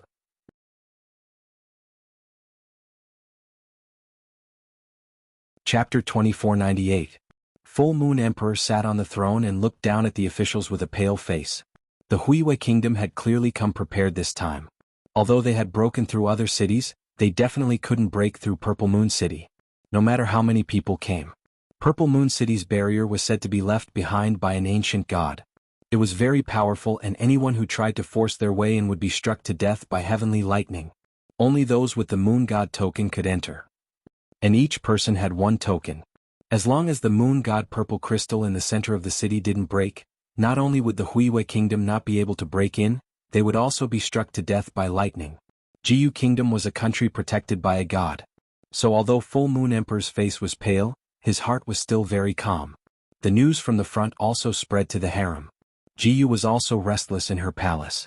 Yi Qianshang had been gone for half a month and there was no news of him at all. That Jun Liuye was still attacking her kingdom and clearly hadn't been assassinated and was still alive. What about Yi Qianshang? Would he fail and be captured? Would he have been beheaded by that pervert Jun Liuye? Countless terrifying thoughts appeared in her mind, making it hard for her to eat and sleep. Report. Huiyue Kingdom's 30,000 soldiers have broken into Purple Moon City. A soldier covered in blood rushed into the throne room and threw down a giant bomb before dying. Full Moon Emperor's face instantly turned pale and he suddenly stood up. Impossible. The officials' faces all turned pale.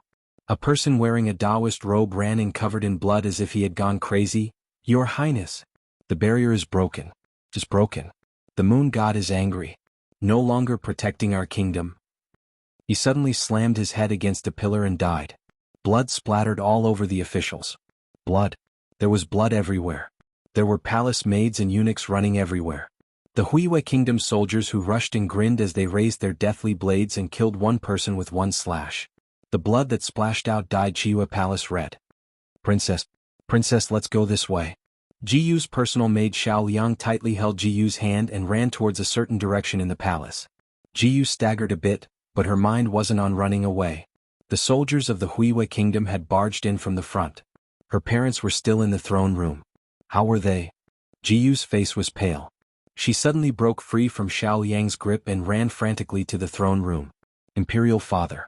Imperial mother. Nothing must happen to you. She ran as fast as she could, using almost all of her power. Along the way, she naturally encountered soldiers from the Huiyue Kingdom who were waving their swords wildly. These soldiers came to capture her and pull her back, but she cut them away with all her might. If one person went all out, 100 people wouldn't be able to stop him. What's more, Jiyu's martial arts had improved. Although she was not as strong as a true expert, it was more than enough to kill these ordinary soldiers of the Huiyue Kingdom. Wherever she passed, several soldiers from the Huiyue Kingdom would fall to the ground. Her hairpins and jewelry had fallen off, and her pink dress had turned into a bloody dress. The little princess, who had been ignorant of the hardships of the world, was now in a sorry state and fierce state. Before this she had never killed anyone. When the sword in her palm pierced into the chest of a soldier for the first time, the warm blood splashed out and sprayed directly on her. She almost vomited, and her face was frighteningly pale. But she didn't have time to think, nor did she have time to deal with her weakness. The worry for her parents and the hatred for the soldiers of the Hui kingdom made her burst out with the greatest energy.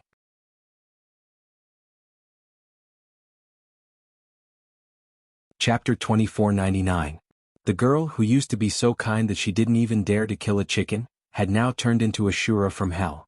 More and more soldiers of the Hui kingdom died under her sword. Naturally, she attracted the attention of more soldiers of the Hui kingdom who broke in. More and more soldiers came to stop her. Catch her. Catch her. This little girl is too cruel. She killed so many of our brothers. Kill her. Avenge our brothers. No, this little girl looks good. Let's play with her first. The soldiers, who were tempered by blood and fire, were naturally violent and wild in front of the enemy. Some scolded, some chased, and some besieged. The smell of blood mixed with the smell of male hormones filled the whole palace. After all, Jianghu was alone and had never experienced a war. How could she be a match for these well-trained soldiers? She was shot in the leg by an arrow that came out of nowhere. She staggered and almost fell to the ground.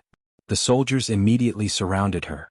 A bold bearded soldier pounced on her and pulled her skirt directly with his big hand. It was the first time in Jianghu's life that she had been so close to such a violent person.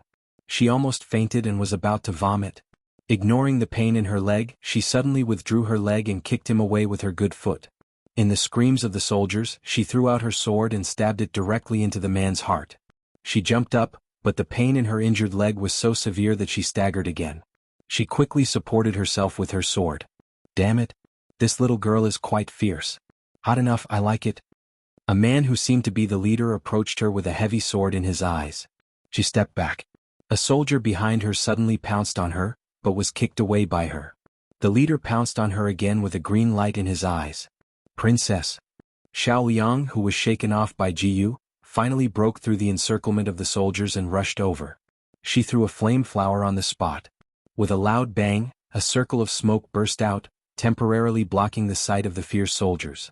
Xiao Liang took the opportunity to pull Jianghu's hand and ran out. Princess, don't fight. Come with me. Xiao Liang's hand was so strong that Jianghu felt that her wrist was about to be broken by her. Xiao Liang led her to run among the soldiers and kill them. The sword in her hand flashed, and from time to time, it swept past the soldiers of the Hui kingdom who came to stop them. Her movements were swift and precise, and she was invincible. Jianghu's eyes widened. Xiao Yang, who had always been gentle and weak in front of her, was actually a hidden martial arts master. Looking at his ability and reaction speed, it was obvious that he had undergone special training. However, at this time she had no time to ask about Xiao Yang's martial arts. She grabbed Xiao Yang's hand and said in a trembling voice, Xiao Yang, save my father and mother. Save my father and mother. Xiao Liang's feet paused for a moment, and then he flew away with her. Princess, you should save your life first. His Majesty and Her Highness. Heaven helps the worthy. The cooked duck flew away just like that, and the soldiers were naturally unwilling to give up. They yelled and shouted as they chased after them. Stop them. Don't let them escape.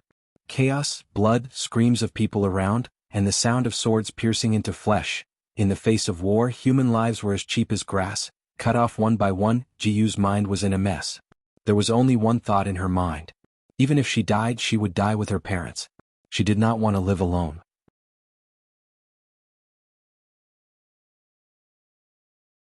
Chapter 2500. In the chaos, a few silver lights flashed and shot toward them. The silver light was extremely fast and powerful, bringing with it a sharp whistling sound. Liang and Jianghu were killing the soldiers blocking the way. When they realized that something was wrong, the silver light had already rushed to them. Princess. Liang's face changed and he rushed to Jianghu desperately. Several silver stars shot into Liang's back. Blood splashed, and Liang slid down softly on Jianghu's body. Liang. Jianghu's voice was already hoarse and she could hardly shout at the moment. She was going to fight with these beasts. Jianghu's eyes turned red. If she had some leeway when she attacked just now because of her weakness, at this moment she was going all out. She waved her sword like lightning, and the soldiers who rushed to her were directly cut into pieces by her sword and flew out. Fresh blood dyed her pink blouse red, leaving large patches of blood stains on the ground.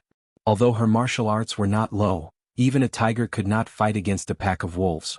In the fight, she had been cut several times and gradually fell into a disadvantageous position.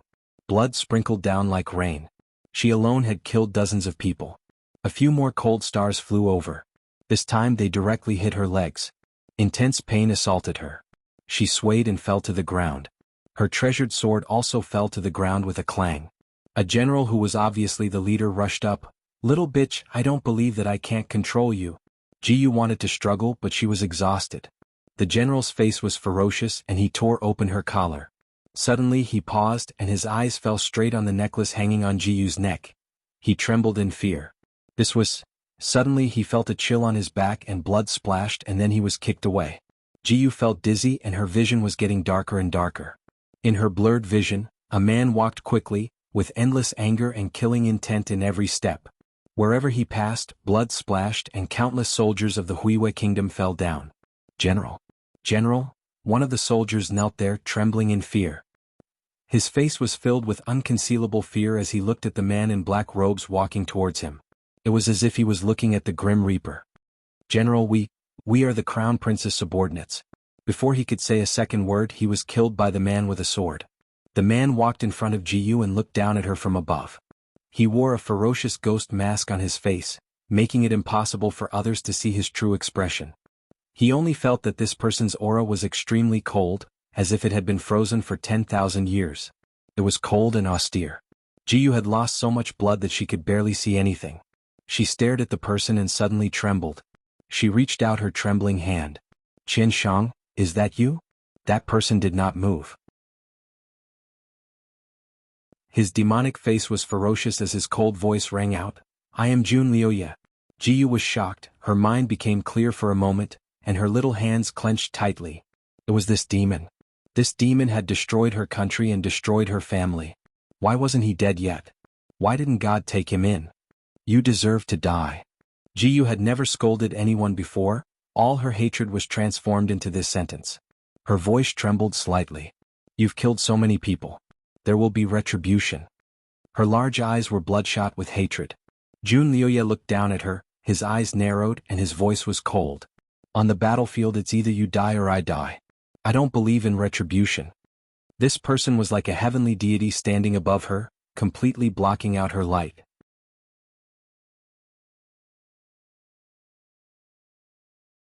Chapter 25:01. He bent down and reached out a hand to her as if he wanted to do something. Jiyu ignored the pain and desperately rolled to the side. Her wound was touched and she was in so much pain that her face turned pale and her vision turned black. "Don't touch me with your dirty hands. Demon, someone will kill you." Jun Liuye's body stiffened and he straightened up. He looked down at her coldly. "You sent that assassin?" "Unfortunately he escaped." He looked at her for a moment and suddenly turned around. He coldly ordered, "Take her away," and strode away. Her weak voice came from behind him. "If you don't kill me you'll regret it." Jun Liuye's body paused and he seemed to smile. He left behind 4 cold words. "Let's wait and see." Jiyu looked at him deeply as if she wanted to carve his appearance into her bones. Finally she slowly closed her eyes. "Qian Shang, why didn't you kill him? Qian Shang, I'm afraid I won't be able to see you again." A lamp was as small as a bean and hay was piled up. This was a prison cell. It was dark, damp, and gloomy. The smell of rotting blood floated in the air. Jiyu was curled up on the hay pile. She was dizzy and didn't know where she was. "It hurts." She curled up her body and muttered under her breath. She had suffered quite a number of injuries, and her delicate body was covered with countless bloody wounds. She had always been afraid of pain and would occasionally cry out in pain in her mother's arms when there was a wound on her hand. She was the apple of her father and mother's eyes. If she was slightly injured, her father and mother would watch over her without rest, holding her and patting her gently. This time she was seriously injured and all her wounds burned with pain. She couldn't help but cry out in pain in her dizziness, as if she was waiting for her father and mother to comfort her. Sure enough, a pair of hands picked her up, and in a daze she fell into a warm embrace. "Mother, Jiyu is in pain."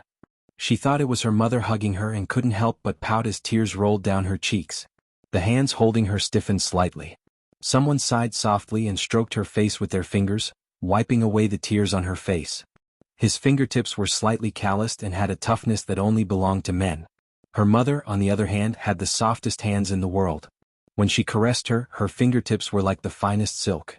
Even though Jiyu was unconscious, she could still vaguely feel the difference. She subconsciously tugged at the other party's clothes. The material was soft and smooth and there were some patterns on it. It was very similar to her father's dragon robe. Father? She pursed her lips again. Father? I'm in pain. Can you hug Jiyu? That pair of hands was taking off her clothes. When they heard her words, they paused for a moment. They didn't hug her, but their hands moved even faster. Her blood-stained clothes were finally peeled away. The pair of hands unbuttoned her clothes very smoothly and skillfully. They didn't really touch her wound. In a daze, Jiyu felt a little cold, but the pain lessened a little. That was because the pair of hands began to slide lightly on her wound, as if they were applying some kind of elixir for her. After the ointment was applied, the pain lessened a lot. There were deep and shallow wounds on her body. The shallow wounds were fine, but the deep ones needed to be cleaned. Naturally, it would be painful to treat them. Jiyu cried out in pain again, but this time it was cold, so afraid of pain yet so desperate. Someone sighed softly. That voice was vaguely familiar.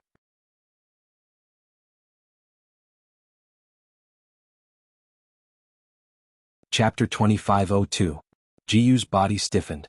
Her big eyes blinked a few times as if she was about to open them.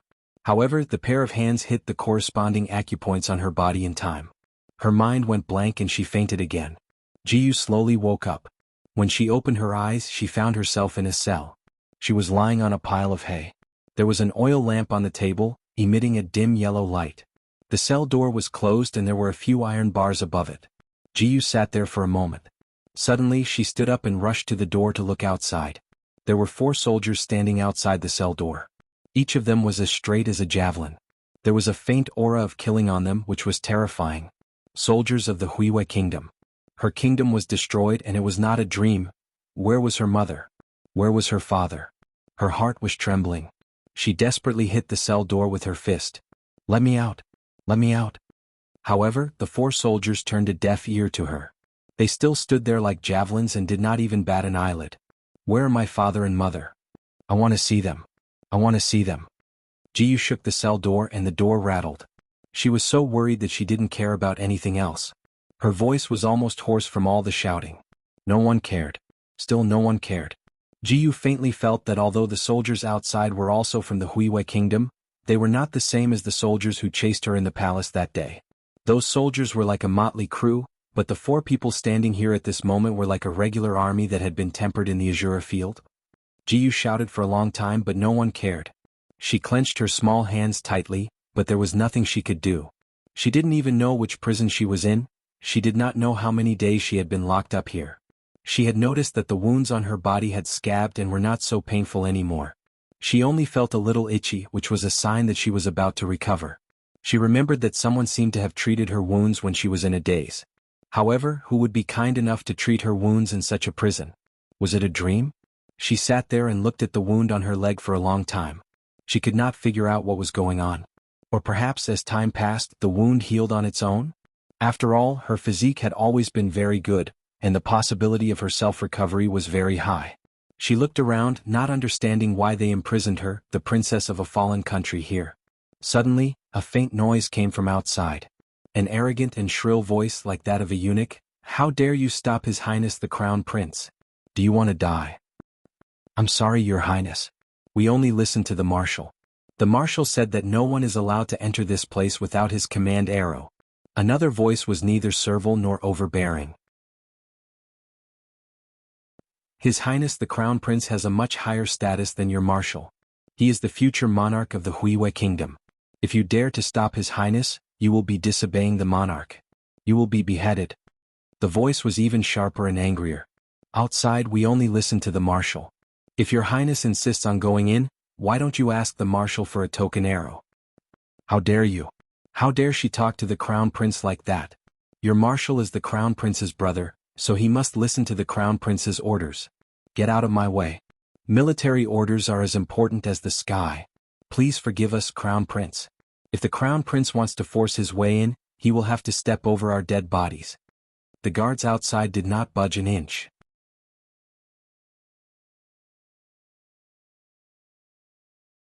Chapter 2503. Jiyu could hear the commotion from time to time. Although it was far away, she was still a martial artist and could hear it clearly. Outside there was the sound of weapons clashing. It seemed that the two sides were confronting each other. After a while, a rather dignified voice sounded, "Forget it. This one only wanted to see who the girl that third prince saved was. To think that third prince would not hesitate to personally kill someone, and the person he killed was this one's subordinate.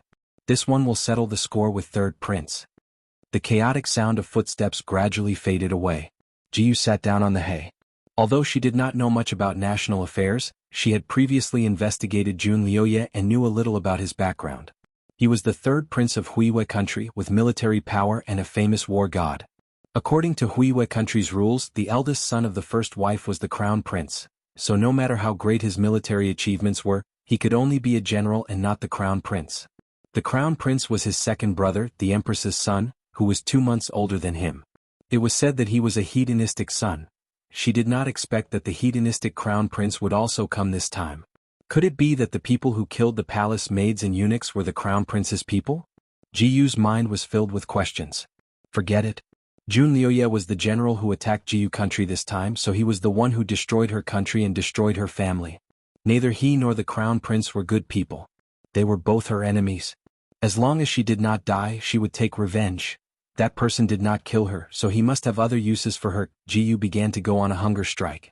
She didn't even look at the food that the 4 guards outside brought in, let alone eat it.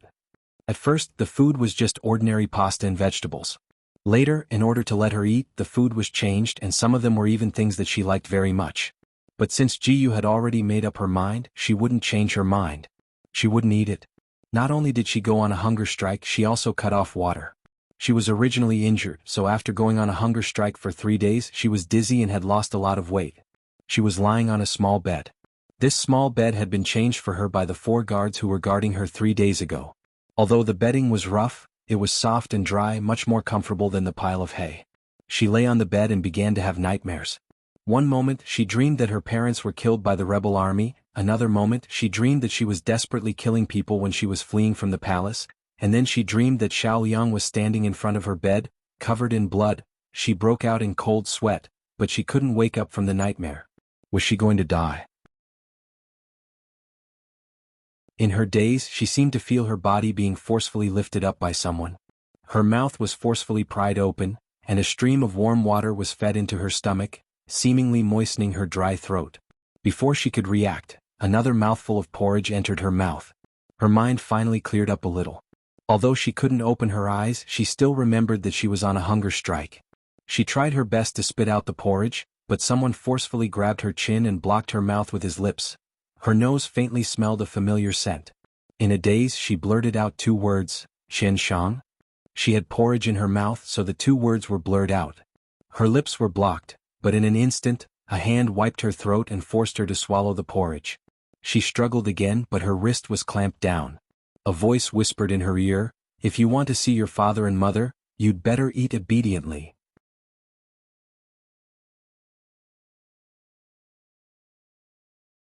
Chapter 2504. The voice was magnetic and cold, with the coldness of an iron-blooded general who had been on the battlefield for a long time. Jiyu shuddered. She wanted to open her eyes, but she didn't have the strength to do so, so she fainted again. "You, be good, eat another bite." "You, my poor you, mother is here?" Jiyu suddenly heard a familiar voice in her daze. It was her father and mother. She was shocked and suddenly opened her eyes. It was indeed her father and mother's faces in front of her. Although they were in a sorry state, they were still alive and were surrounding her, right next to her. Furthermore, she wasn't in a dark prison cell. Instead, she seemed to be in a small palace. She was familiar with the layout of this palace, which was similar to Jianghu Palace. Jianghu Palace was a cold palace, which was originally a place to imprison those imperial concubines who had committed crimes. However, although Jiyu's father wasn't good at ruling the country, he was a true sentimental person.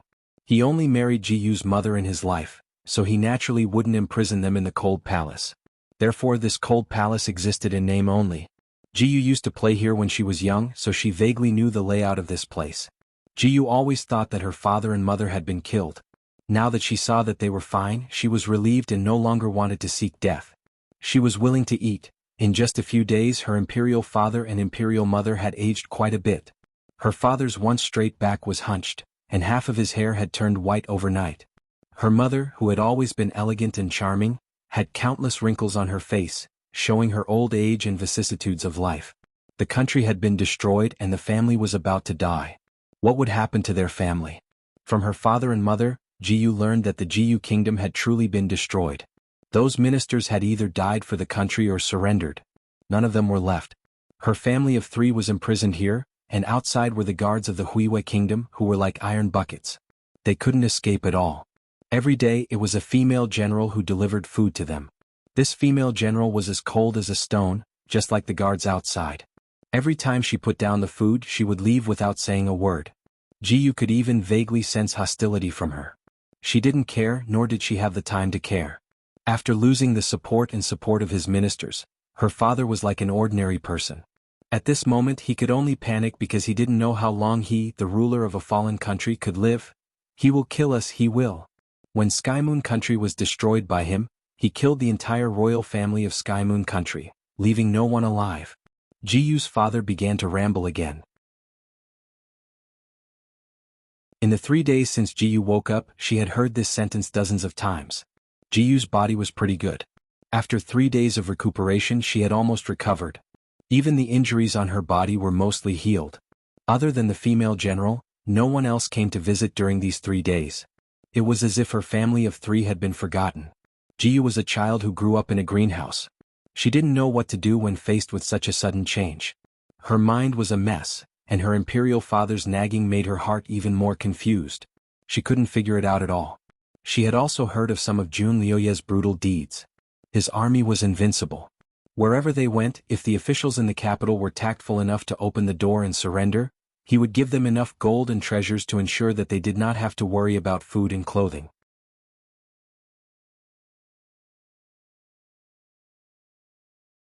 Chapter 2505. Not only that, they even opened the granaries to sell food to win the hearts of the people. If the resistance was strong, then the day the city was breached would be the day the city was massacred. Not only would the officials and soldiers who resisted be killed, even the people who ran to the top of the city to help fight the war would not be spared. Because of this, wherever his army went, the guards of the state capitals would not dare to resist and would open the city gates to surrender. Even if the officials were loyal to the emperor and wanted to resist, their subordinates and the people would strongly oppose it. There were even cases where the people killed the officials and opened the city gates themselves. The Cloud Underworld continent was originally an entire continent. It had been united countless times and divided countless times. The common people lived together just like the 5 dynasties and 10 kingdoms of the past. The establishment of these countries was nothing more than the separation of the warlords. No matter who ruled them, most of the people would not feel humiliated. Many of the people even hoped that the entire continent could be united. This way there would be less wars and the people would be able to recuperate more easily. It was because of this that his army could come so quickly and so fiercely.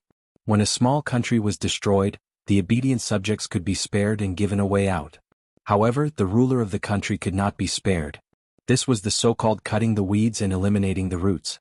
In Jiyu's era, although the entire Cloud Underworld continent was mainly supported by the 3 big kingdoms, there were still some small kingdoms that were subordinate to them. These small kingdoms were content to stay in a corner and relied on the big kingdoms that were closest to them. Now, those small kingdoms were almost completely destroyed. The royal families of those small kingdoms were either slaughtered or captured as slaves for eternity. Some were even tattooed on their faces and sent far away to desolate lands. Could be said that none of them had a good ending. It was also because of this that Jiyu's father, the Full Moon Emperor, was so anxious and uneasy, like an ant on a hot pan. How could the kingdom be destroyed?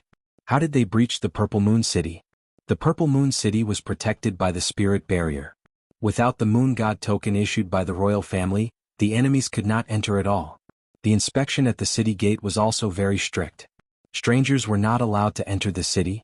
The late emperor had said that as long as the Huayu restaurant was protected, the Spirit Barrier in the Purple Moon City would not be broken. It would strike the invaders into charcoal. How could the Spirit Barrier fail? We've been attacked by the enemy. So many enemies have entered the city, but not a single heavenly thunder has struck down. Could it be that the heavens want our Jianghu country to perish? Full Moon Emperor muttered listlessly. The Empress also clenched her fists. I don't understand either. The failure of the barrier should be due to an accident with the crystal in the Huaihua Tower. However, the Huaihua Tower itself has a barrier. Without a special token, outsiders can't enter at all. The people who can enter are all people His Majesty absolutely trusts. Who would destroy the crystal? Jianghu's mind had been muddled these days. Now that she suddenly heard her father's words, her heart suddenly sank. His hands and feet suddenly turned cold. Could it be that it was Chen Shang who went in to destroy the crystal? No, it can't be. He was an assassin, not a citizen of the Huihui kingdom. Why would he do such a thing? Besides, it was purely a coincidence that she found him. He treated her so well, liked her so much, and even said that he wanted to marry her. He would never do such a thing. If he married her, he would be the prince consort of Jianghu country and would be able to hold great power in his hands. It would be much better than him being an assassin. The destruction of Jianghu country would only bring him harm and no benefits. He wouldn't do such a stupid thing.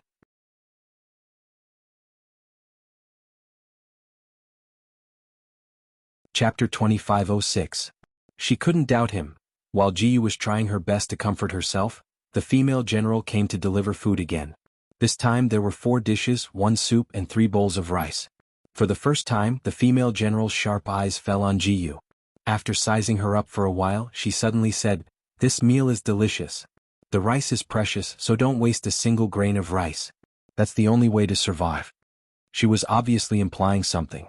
After the female general left, Emperor Yuanyu pondered her words for a while. His face changed slightly and he immediately said, "I'm afraid that Jun Liuya is going to do something to us. This meal might be our last meal."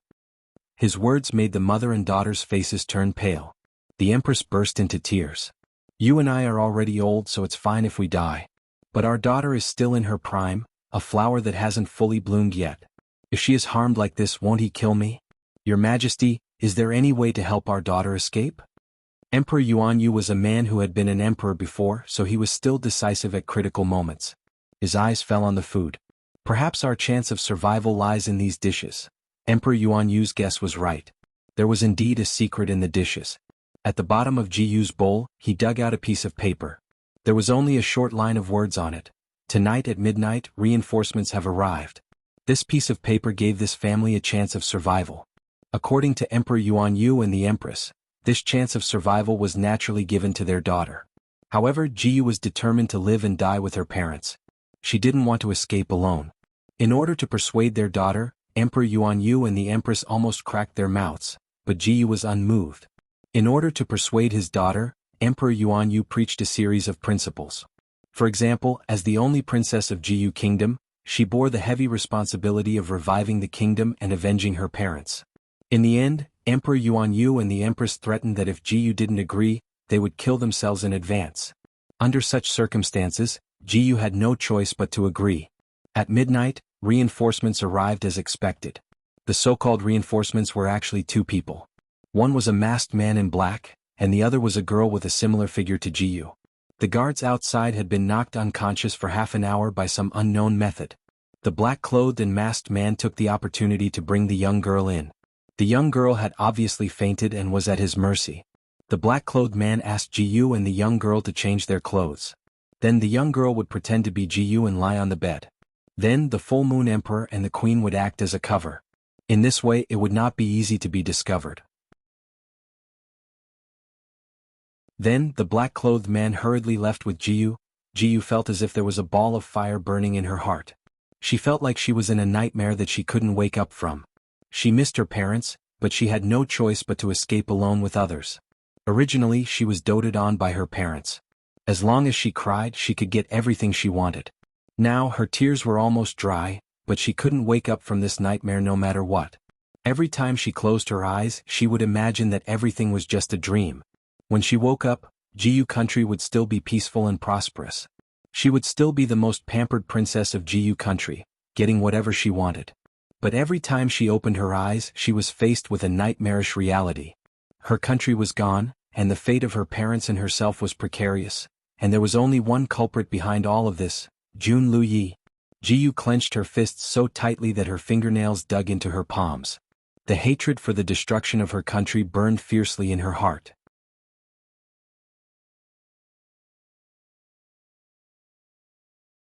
Chapter 25:07. The seed of hatred sprouted in her heart and quickly grew. She wanted him to pay the price. She would definitely make him pay the price. The person who brought her away was very skilled in martial arts. Jumping high and low, they avoided the heavy patrolling guards and rushed out of the palace. Jiyu's small mouth was tightly pursed as she ran with this person. In any case, her qinggong was quite good, so she didn't cause too much of a burden to this person. They ran out of the palace and came to a secluded street outside. In the middle of the night, there was a curfew in the city. Aside from the patrolling soldiers of the Wuxia kingdom, there was almost no one on the street. It had to be said that this Jun Liuya was indeed skilled. In just a short 7 or 8 days, the shadow of war could no longer be seen in the city. There were a few houses with lights still on, and faint laughter and chatter could be heard from the houses. It was as if everything was the same as before. For the people, it didn't matter which regime was in power. As long as the people were given a stable and safe life, it didn't matter. After the fall of the kingdom, the only ones who truly perished were probably the Ji family and a few ministers who were absolutely loyal to the Ji dynasty. Her father was a good father, a good husband, and a good poet. The only thing he wasn't a good emperor. After ruling for so many years, there weren't many loyal ministers, and the people didn't even lean towards him. Jiyu had always thought that the outside world would be filled with mourning, and that the people would be unable to suppress their grief. She didn't expect to see such a peaceful scene. On the busiest street, there were even many restaurants and inns that were operating as usual. So this war was just the collapse of a few people's worlds? You were sent by Chen Shang? Jiyu finally asked the question that had been suppressed in her heart. He was the only one she could think of. Although she had many friends, none of them had the ability to bribe the guards in the palace to save her from that iron bucket of a place. That person snorted and pulled her by the arm to fly out. Why didn't he come to save her himself? Was it because he was too heavily injured? Jiyu grabbed that person's sleeve and stared at him with a pair of large eyes. How is he? Is he heavily injured? That person glanced at her and said vaguely, "You'll know when you see him." After that, no matter how Jiyu asked, he didn't say anything. The fire in Jiyu's heart burned brighter and brighter. She simply stood still and said, "If you don't tell me, I won't go." The black-clothed man paused for a moment, then suddenly let out a strange laugh. "If you don't want to go, then don't go." His figure flashed and he actually left Jiyu alone on the street, leaving her alone. Jiyu, what's going on? Did he just abandon her like that? What was his goal? At this time, Jiyu didn't have time to think too much. She turned around and ran towards the darkest place. Who is it? Catch her.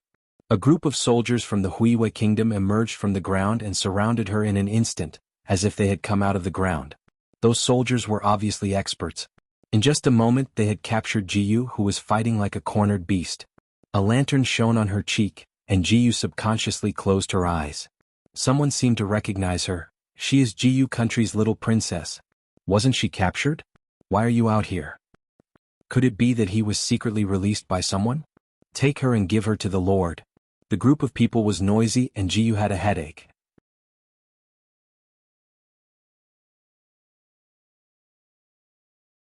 Chapter 25:08. The group was noisy and Jiyu felt a headache coming on. She could vaguely feel that there was a large conspiracy here, but she couldn't guess what it was.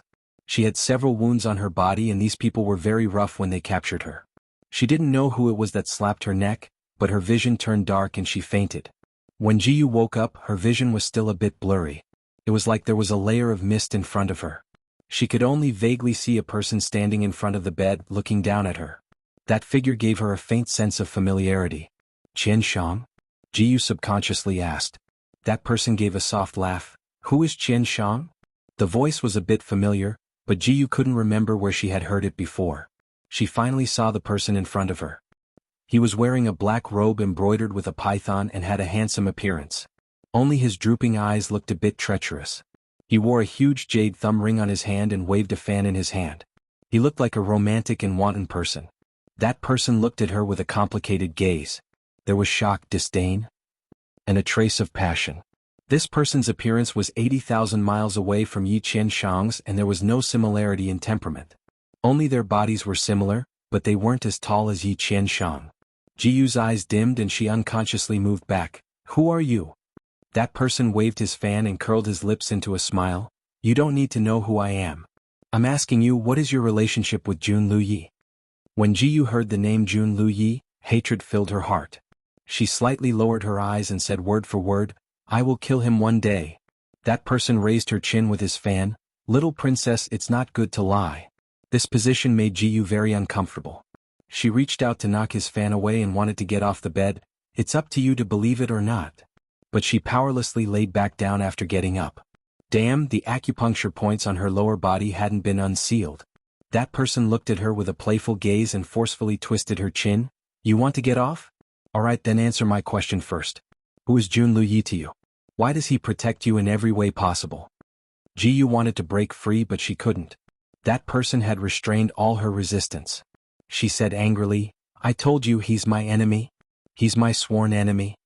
A hint of doubt flashed through that person's eyes. This little girl's emotions were written all over her face, and it was easy to read. She really hated Jun Luyi. Then why did Jun Luyi leave behind the Ji family members? What was his goal? Like her? The man's eyes flickered. Jiyu didn't like his calculating eyes. This princess has already answered your question. Shouldn't you let me go? She didn't want to lie on the bed under this wolf-like gaze. She'd rather lie on the floor. That person's eyes flashed with a hint of playfulness. He stroked Jiyu's face with his fingers and chuckled, You hate him so much. How about I help you take revenge on him? You wanted to help her? Jiyu resisted the nausea from being touched. Her eyes lit up. How are you going to take revenge on him? That person suddenly pounced on her and pressed her down. He said ambiguously in her ear, He might like you. If I sleep with you, wouldn't that be my revenge on him? He aimed at her red lips and wanted to kiss her. Jiyu suddenly raised her hand and wanted to slap him. Get lost. Let me go.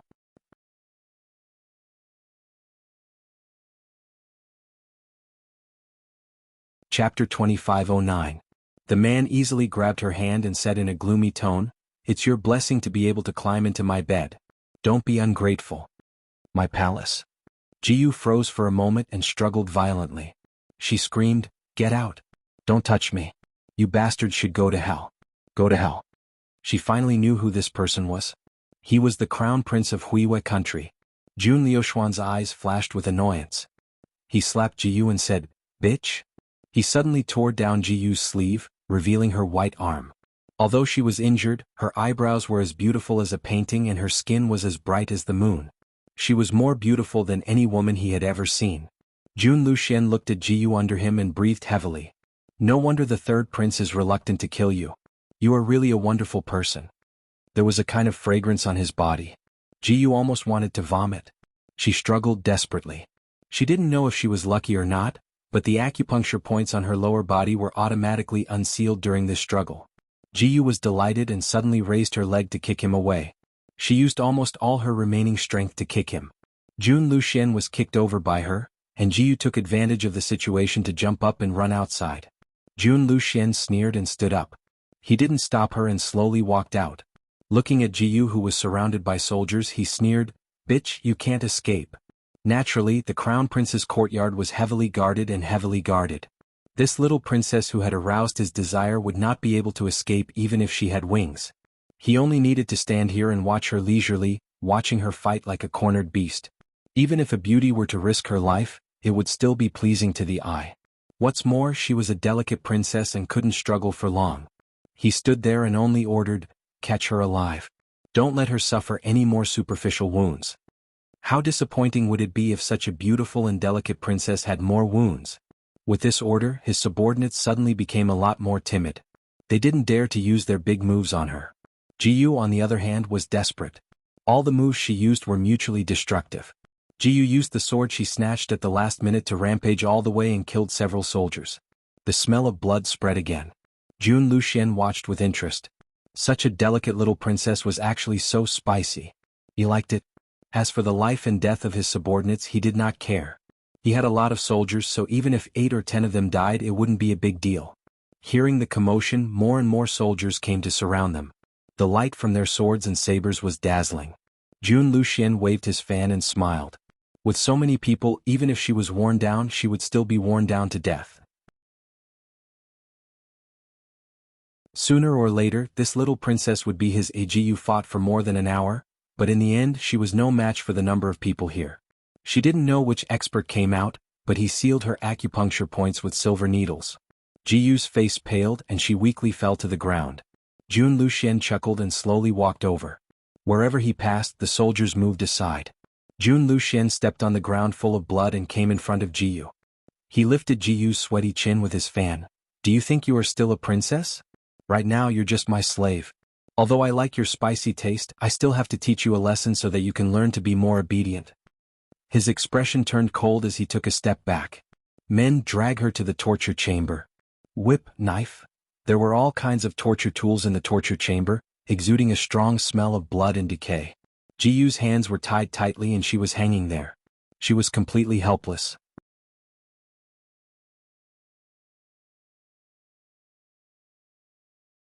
Chapter 25:10. She had been living in the light and warmth all her life. When had she ever seen such a dark side? Everything here was new and terrifying to her. Jun Luxian used all kinds of torture equipment to kill a prisoner in front of her. The prisoner's screams made all the hairs on Jiyu's body stand on end. Her heart trembled. She was not afraid of death, but to suffer like this. She wanted to bite her tongue to commit suicide, but Jun Luxian was already prepared. Her mouth was blocked by a rag. Jun Luxian used the whip to lift her chin. Little princess, how do you feel? Jiyu couldn't say anything, but her eyes clearly expressed two words, pervert. Jun Luxian smiled. How do you think this prince will deal with you? Kill me. Jiyu's mouth made two sounds, barely able to speak. Although the words were vague, Jun Luxian understood. He raised his head and smiled. This prince is reluctant to kill such a wonderful person. However, this prince will leave a mark on your body. He took out a red-hot iron from the silver charcoal stove next to him and waved it in front of Jiyu.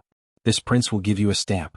With a rip, her clothes were torn open, revealing her snow-white shoulder. Jiyu's face was deathly pale. She struggled with all her might, but her body was restrained. She could only watch as the red-hot iron fell toward her shoulder. Rip. A scream was followed by the smell of burning flesh. The lights in the torture room dimmed and suddenly went out. Jiyu did not feel the burning pain she expected. Instead, she heard an ear-piercing scream. Following that, her bound hands loosened, and she fell into an embrace that emitted a faint fragrance. Her eyes suddenly widened, but the torture room was too dark. She could not see anything. She subconsciously wanted to scream, but her mouth was still stuffed with a rag, so she could not scream. She was stunned for a moment. She felt that she was being carried out of the torture room. All of this happened too quickly, so quickly that no one could react in time. The Crown Prince's guards outside the torture room did not see anything. When they noticed that something was wrong inside the torture room, they rushed in and lit up the lights. The scene in front of them made everyone stunned. The noble and distinguished Crown Prince was lying on the ground screaming like a pig being slaughtered. There was a large cheap word on his handsome face, which was very shocking. And the little Princess Jiyu who had been tied up was nowhere to be seen. Jiyu was in a dream. That person was holding her and flying through the air. The scene in front of her quickly flashed and she could not see the scenery around her. But her heart that was in the air calmed down. Yi Qianshang. It was Yi Qianshang Yi. She recognized the smell on his body. She recognized of his aura. Although he was dressed in black like an Azura of the dark night, and even covered his face with a black cloth, she knew it was him. He finally came to save her. He did not give up. Jiyu's large eyes were filled with tears. The tears rolled down and fell on the arm holding her. His arm slightly stiffened and his flying body slightly stopped. Good girl, sleep first. His large palm gently stroked the back of her head, and Jiyu immediately dozed off, closing her eyes in his embrace. In her daze, she seemed to hear him sigh faintly. What should I do with you? The voice seemed to come from the sky. It was like a dream and then Jiyu fell asleep.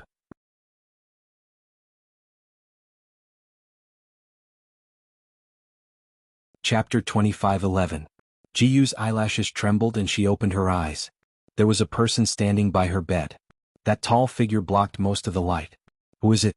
The frightening scene from before appeared in her mind. There was a flash of fear in her eyes and her body unconsciously shrank back. In the flickering light, she heard that person sigh, "Don't be afraid, it's me. It's him." Jiyu's eyes widened and then she threw herself into Yi Qianshang's arms.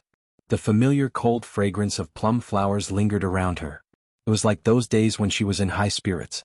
The destruction of her country was just a nightmare for her. Princess Jiyu? Her tears couldn't help falling down and soaking his robes. She was like a wounded little beast that had taken off the disguise she had put up before. Her body was trembling as she cried. Yi Qianshang raised his hand to stroke her long hair as his heart was filled with mixed feelings.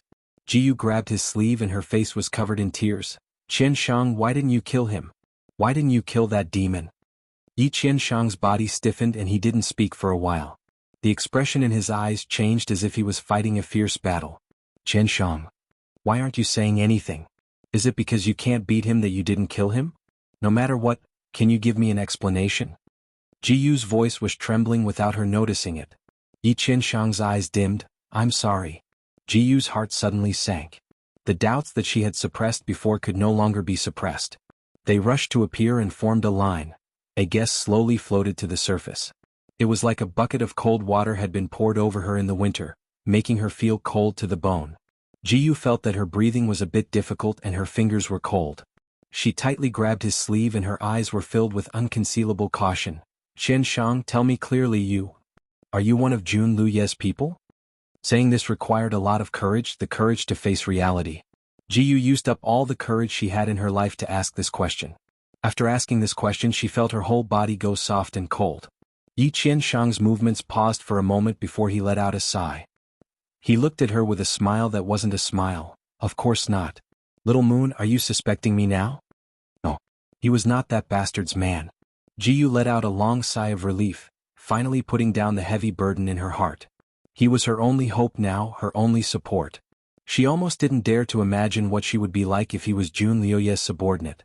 Fortunately, he wasn't. She nestled in his arms as if desperately trying to absorb the heat from his body to warm her heart that had been frightened for the past few days. Qianshang, my country is gone. I am no longer a princess. Do you still like me? She hugged his waist tightly and looked at him unblinkingly with her big eyes. Her eyes looked crystal clear, but there was a hint of fragility in them. I like you not because you're a princess. Yi Qianshang sighed. He sat down on the bed and placed her down. Let me see your injuries. Jiyu lay down obediently, allowing him to examine her arms and legs. She had many injuries on her body. Although most of them had formed scabs, there were still a few places where the scabs had cracked and blood was seeping out. In the past, the girl looked like she was carved out of white jade. Not to mention wounds, not even a small scar could be seen on her body. But now,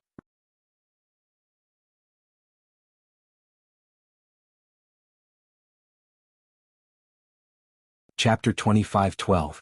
Yi Qianshang's eyes were dark as he took out a bottle of ointment from somewhere and applied it on her. The ointment was cool and not only did it soothe her wounds, it also calmed down her restless heart. Jiyu couldn't help hugging his arm and rubbing her little face against his arm. Qianshang, luckily I still have you.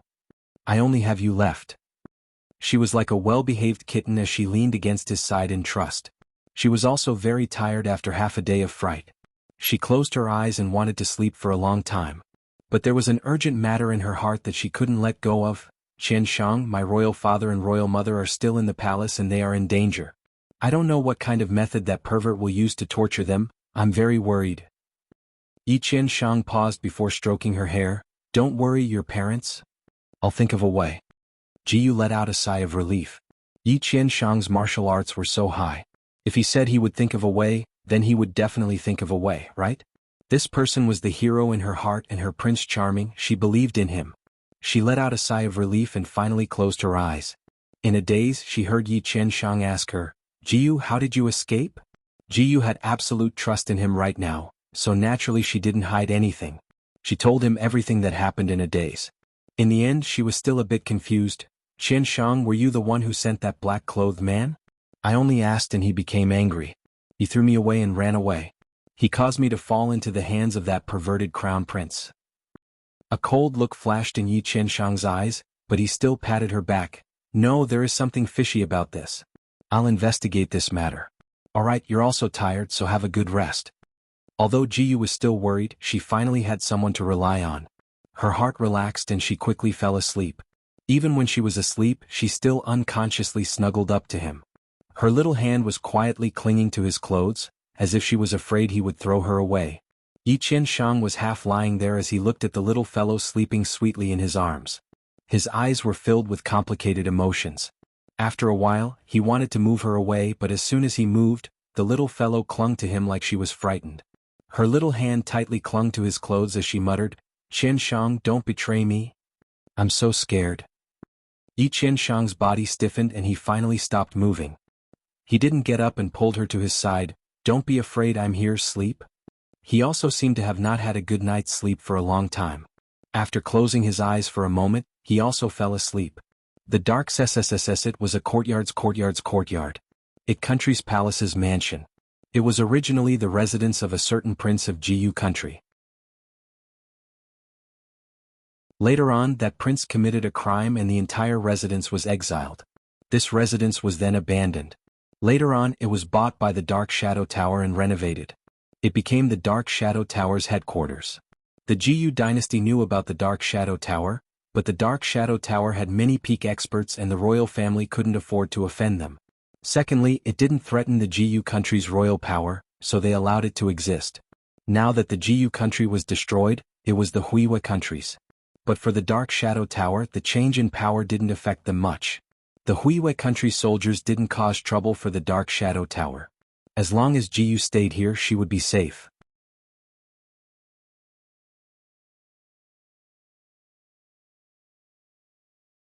Chapter 25:13. Jianghu had already been here for 2 days. Yi Qianshang was very busy. Jianghu had only seen him twice in the past 2 days and both times were in a hurry. He would stay for less than 10 minutes each time before leaving. His martial arts were too high and he would come and go quickly. Jianghu couldn't catch him even if she wanted to talk to him. In that short meeting, Jianghu naturally asked about her parents, but Yi Qianshang only said that he was trying, and didn't talk about it. Jianghu also knew that it wouldn't be easy to save her parents from the heavily guarded palace, so although she was very anxious, she couldn't rush him. Not to mention that the number of times she could see him was pitifully small. She couldn't leave the Dark Shadow Tower because there were people chasing her outside. It was said that people were chasing her all over the city. These past 2 days weren't normal torment for her. The people in the Dark Shadow Tower were very good to her and protected her very well, but she didn't know if it was because they weren't normal people, but they didn't talk normally and the other side would know what to do with just a gesture. They were also like this in front of her. Other than the most important words, they didn't say a single word. Jianghu was very bored and adding in the worry for her parents' safety, her temper became a bit irritable. On the 6th day, Jianghu's princess temper finally flared up when she saw Yi Qianshang. She wanted to go out for a walk, she wanted to go out and see. She thought that Yi Qianshang would try to refuse, but she never thought that after looking at her for a moment he would agree. But he also had a request. She had to disguise herself when she went out. Jianghu had already heard of disguise techniques, but she had never seen it with her own eyes. Now she finally experienced it for herself. When Yi Qianshang finished changing her appearance, she looked at herself in the mirror and found that this disguise technique really did have the power to turn something magical into something rotten. Her once white skin had turned dark, her nose was shorter than usual, her eyes were smaller, and her face was dotted with pockmarks. Wearing men's clothes, she looked just like a country boy. Yi Qianshang had also changed his appearance. He had a sickly yellow face with 2 mustaches on top of his lips.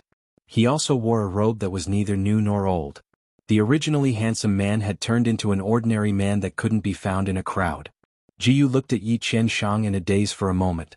If it wasn't for the fact that her country was destroyed, she would have laughed out loud seeing Yi Qianshang's appearance. But now, before the smile could bloom on her lips, it disappeared without a trace. If the country hadn't been destroyed, her home still existed, and she was still that carefree little princess, just playing such a harmless game with the person she loved. She looked at Yi Qianshang again. This person's aura had completely changed after changing his appearance. She could hardly recognize him. The two of them walked on the streets. The streets were filled with people and it was not much different from before the war.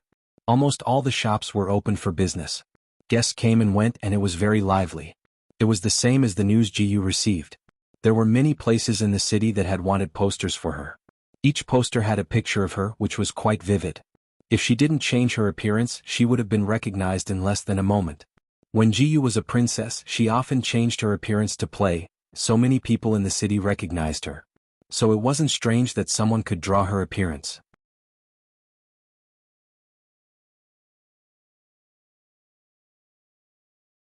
Chapter 25:14.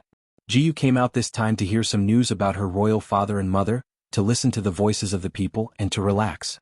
Since ancient times, restaurants and tea houses were places for gossip, so Jiyu directly went to a restaurant. She was a princess after all, so she was used to spending money. Even if she was in dire straits, she would still find the largest and best restaurant. She had been to this restaurant 7 or 8 times before, but because there weren't many rich families in the city, this restaurant was usually half full. After the war, Jiyu thought that there would only be a few people in the restaurant, but she never thought that it would be full. It was very lively. Jiyu wanted to go upstairs, but Yi Qianshang pulled her back. She saw the disdainful look in the waiter's eyes and she remembered that she was still dressed like a country bumpkin. Her eyes dimmed a bit. When she first came, this waiter had served her very well. Now the waiter was still the same waiter, but the way he looked at her was completely different. Yi Qianshang brought her to a table in the lobby to sit down. If you want to hear something, it's better to do it in the lobby. There are too many people and too many people will talk. Yi Qianshang comforted her as he poured a cup of tea for her. Jiyu's heart felt a bit better. She was still a bit embarrassed. It's not that I don't believe the news you gave me, but I want to hear it with my own ears. Yi Qianshang smiled and didn't say anything. She listened and found that these people were indeed gossiping. Most of them were talking about the Dong family and the Li family, no one was talking about the country. This surprised Jiyu a bit, but she couldn't guess the reason. The restaurant was lively as usual, but Jiyu's heart was strangely filled with anger. These people were the citizens of the Jiyu country. Now that their country had been destroyed, why didn't they feel any grief or indignation? Jiyu naturally didn't want her citizens to be homeless, but her country had just been destroyed and the citizens were so happy. This made her feel a bit uncomfortable and she couldn't describe this feeling. She listened for a bit and didn't hear anything she was interested in. She ate a few mouthfuls of food before urging Yi Qianshang to leave. The two wandered through the streets and passed through the crowd. Jiyu was a bit absent-minded, but Yi Qianshang suddenly pulled her aside to prevent her from bumping into a luxuriously dressed fat young master. Her nose hit Yi Qianshang's chest and felt a bit sore. She couldn't help calling out, "What are you doing?" Fortunately, her voice had become hoarse due to her recent anxiety. Otherwise, her identity as a woman would have been exposed. "Brat, are you blind? You almost bumped into me." That fat young master didn't give up. Only then did Jiyu see the meat wall not far away. When had she ever suffered such anger? He was about to explode on the spot. Yi Qianshang squeezed her little hand and sent a sound transmission, "Don't expose yourself." Then, he bowed to the fat young master and said a few words of flattery. That fat young master proudly raised his chin with his nose pointing at the sky. He looked over Jiyu and Yi Qianshang before spitting, "Damn cut sleeves. You've dirted my eyes." He swaggered away. The word homosexual attracted the attention of countless passers-by. Under the baptism of everyone's gazes, Yi Qianshang revealed an awkward smile. He quickly pulled Jiyu away. Jiyu was so angry that her little mouth pouted. She looked at Yi Qianshang with a strange gaze. "You really are a dragon pretending to be a dragon, pretending to be a tiger, pretending to be a tiger?"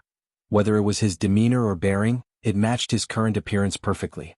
No one could see that there was anything wrong with it.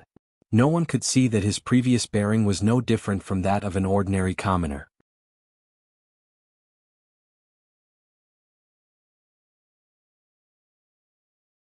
Chapter 25:15. Yi Qianshang's steps paused. Seeing that Jiyu didn't have anything else to say, he let out a sigh of relief. He revealed a smile and changed the topic, "Let's go back." Jiyu finally came out, so she was a bit unwilling. "Let's walk around a bit more." The crowd in front suddenly became restless. "His Highness is here. Move aside." His Highness? That pervert who bullied her. Jiyu was stunned for a moment before she was pulled to the side by Yi Qianshang. Most of the people were hiding on the side of the street, so it was quite crowded. Yi Qianshang calmly opened his arms and protected her in his embrace. There were so many people around her, but no one could get close to her. There was the sound of horse hooves and the panicked screams of the crowd. After a while, a group of people appeared on the street like a whirlwind. On this bustling street, these people didn't slow down at all. From time to time, people's stalls and things they couldn't take away were kicked away by the horse hooves. The person in the lead wore a dark golden robe embroidered with several dragons bearing their fangs and brandishing their claws. He wore a white jade mask on his face, making it impossible to see his features. But from his figure, it should be the Crown Prince Jun Luxian. Jiyu suddenly clenched her fists. Yi Qianshang placed a hand on her shoulder and said to her, "Don't act rashly." Jiyu knew that she couldn't casually make a move right now, so she gritted her teeth and endured it. Jun Luxian had his tiger wolf guards by his side. This group of people rode their horses as if there was no one around, leaving a mess wherever they went. When they passed by Jiyu, Jun Luxian's eyes suddenly stopped in Jiyu's direction. With a loud shout, "Stop!" The group of people suddenly stopped. Jiyu's eyes opened wide as she tightly gripped the dagger hidden at her waist. Shwa! The whip flew out, but it wasn't aimed at Jiyu, rather it swept away a girl not far away from her. That girl screamed and fell in front of Jun Luxian's horse. Jun Luxian used the whip to roughly raise the girl's chin and looked at her. His gaze was like that of a wolf or a tiger, scaring the girl so much that her face turned pale and she couldn't stop trembling. Jun Luxian snorted, and with a sweep of the whip, a bloody mark appeared on the woman's face.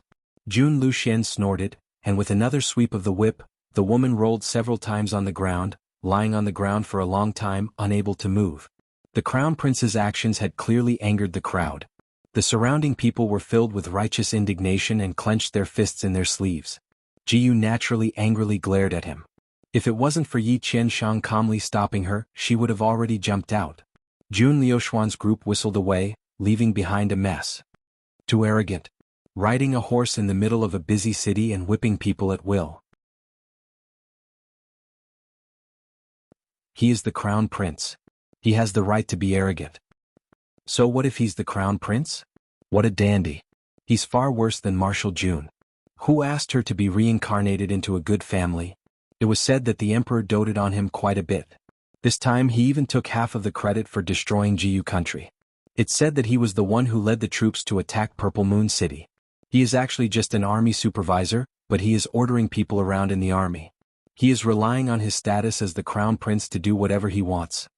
The crowd was noisy as they kept talking. They clearly didn't like this crown prince.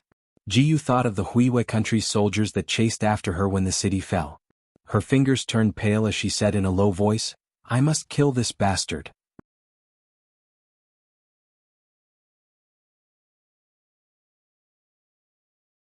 Chapter 25:16. A cold look flashed in Yi Qianshang's eyes. "Don't worry, he won't be proud for long." He pulled Jiyu away. A blue-clothed man came over. He had thick eyebrows, large eyes, and a square face. He walked in front of Yi Qianshang and whispered a few words. Yi Qianshang thought for a bit before giving him a few orders. Their voices were too low and the surroundings were too noisy, so Jiyu didn't know what they were talking about. Yi Qianshang's face was still indifferent and Jiyu couldn't see any emotions from it. Jiyu was in a daze when she suddenly felt her little hand being pinched. She looked up and met Yi Qianshang's eyes. "Go back with him first, I have something to take care of." Jiyu wanted to ask what it was and if it was serious, but she remembered that they were outside so she could only give up. She pulled Yi Qianshang's sleeve and said in a low voice, "All right, be careful. I'll wait for you to come back." A gentle look flashed in Yi Qianshang's eyes. He patted Jiyu's head and turned to leave. Jiyu walked in front of the blue-clothed man. "Let's go." That person escorted her away. Jiyu looked at the blue-clothed man's face. The more she looked at him, the more familiar he seemed, like she had seen him somewhere before. She suddenly thought of something. "Your boss has always been in disguise, how did you recognize him?" That person paused for a bit before vaguely replying, "No matter what boss disguises himself as, we can recognize him." What? Jiyu was curious. That person didn't answer and just led the way like a mute. Jiyu looked at his back and felt like something was wrong. When they were about to reach the Dark Shadow Tower, Jiyu suddenly said, "Have I seen you somewhere before?"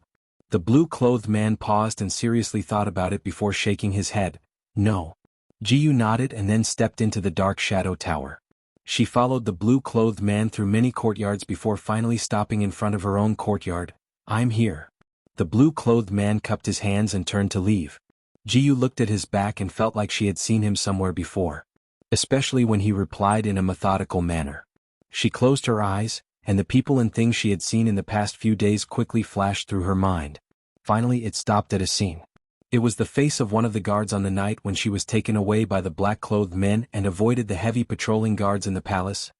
Jiyu raised her eyes and carefully looked at the blue-clothed man. That's right, it was him. She had never failed in her ability to recognize people.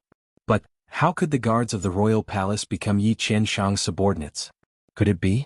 Did Yi Qianshang's subordinates infiltrate the palace as spies, or did Jun Luye's subordinates infiltrate the Shadow Tower as spies? Or perhaps the two were originally one. It was clearly the midsummer sun, but Jiyu felt cold all over and her fingertips were cold. Yi Qianshang was very busy and couldn't accompany Jiyu all the time. Jiyu, on the other hand, was considerate of him and let him do his own thing.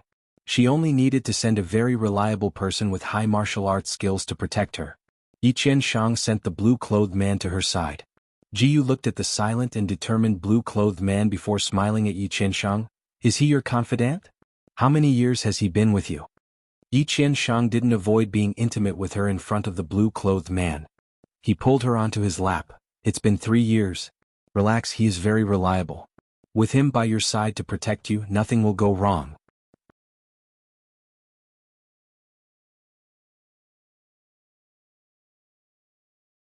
Chapter 25:17. Jiyu played with a strand of his hair and obediently nodded. All right, I'll listen to you. Right, is there any news from my royal father and royal mother? Yi Qianshang rubbed her hair. I'm thinking of something, don't worry. Jiyu didn't say anything. Yi Qianshang looked at her slightly lowered eyelashes. What is it? Jiyu hugged his neck and whispered into his ear, Qianshang, if something happens to my royal father and royal mother, I won't be able to live either. Her tone was very serious. Yi Qianshang paused for a bit before kissing her cheek. Don't worry. Yi Qianshang finally left. Jiyu sat there and watched his back. Her eyelashes trembled, covering the darkness in her eyes. A gust of wind blew over and she hugged her arms. Doubts were like weeds that grew in her heart. Because Jiyu was worried about her parents, she would usually stay in one place and be lost in thought. Her temper was also very bad. But as time passed, she might have accepted the current reality and regained her vitality. She was someone who couldn't stay put. Since she couldn't leave the Dark Shadow Pagoda easily, she wandered around the place. She had visited almost all the courtyards and pavilions, and she would often chat with the blue-clothed secret guard. Of course, the things Jiyu asked weren't important, they were all small family matters. For example, she asked about his hometown or family. The blue-clothed guard wasn't a talkative person, but he couldn't ignore her too much, so he would occasionally answer a few questions. Through these conversations, Jiyu understood that this blue-clothed man was truly loyal to Yi Qianshang. He shouldn't be a spy sent by Jun Luyi. Perhaps Jiyu was like a kitten. She would rely on whoever she was with for a long time. She talked more and more when she was with the blue-clothed man and didn't hide anything in front of Yi Qianshang. The blue-clothed man was suffering because he found that Yi Qianshang's gaze became colder and colder. It was clear that his master was jealous of him. He couldn't avoid this task, so he could only helplessly stay as far away from Jiyu as possible to reduce his presence. When Jiyu wandered around the Dark Shadow Tower, he didn't follow her and let her wander around. It was fine as long as he didn't leave the Dark Shadow Tower's courtyard. In just a few days, Jiyu had become familiar with the Dark Shadow Tower. Naturally, she had seen many other guards and killers of the Dark Shadow Tower. Thanks to her good memory, Jiyu saw 2 familiar figures. It was the middle of summer, but she felt colder and colder. Many of the doubts that had once appeared in her heart merged bit by bit, allowing her to make a judgment that even she herself did not dare to believe. Yi Qianshang was most likely Jun Luyi. He had lied to her. It was him who had lied to her and coaxed her. She had brought him into Huayu restaurant and destroyed the crystal protecting the city. That was why Jiyu country had collapsed in just a few days. She had wholeheartedly helped her imperial father, but in the end she had become the sinner who had caused Jiyu country to fall apart. She thought that she had found the only person she could rely on in this life, but now it seemed that this person was a poisonous mountain. Poison Mountain had consigned her to eternal damnation. She clenched her fists tightly and had the illusion that the world around her was collapsing. She was a fool. He was a fool who had been played around by others. This person had destroyed her country through her hands, but had used another identity to deceive her into obeying him. It was laughable that she had placed all her hopes of saving her parents on him.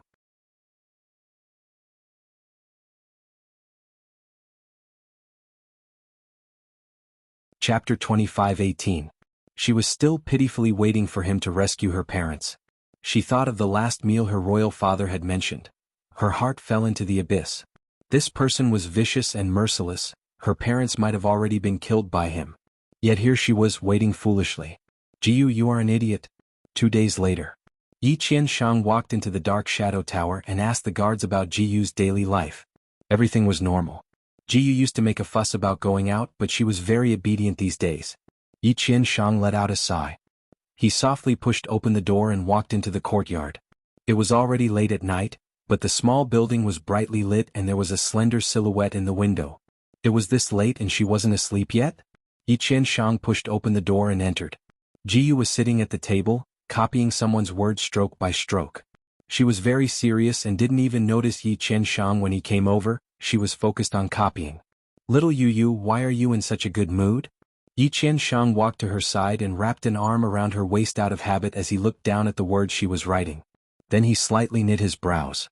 The words looked very stiff and the strokes looked very powerful, as if they wanted to pierce through the paper. "So ugly," he commented without any politeness. "I remember that your words are round and smooth, why are they so stiff this time?" Jiyu put down the pen. She was probably tired from writing and her palms were a bit wet. She leaned into Yi Qianshang's embrace. "I'm restless. Is there any news from my royal father and mother?"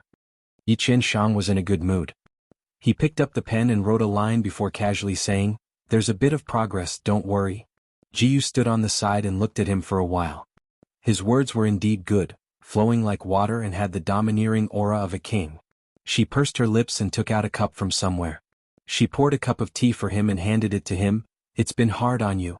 Come, drink some water to moisten your throat." Yi Qianshang's pen paused and he looked at her before teasing her. "When did you become so virtuous?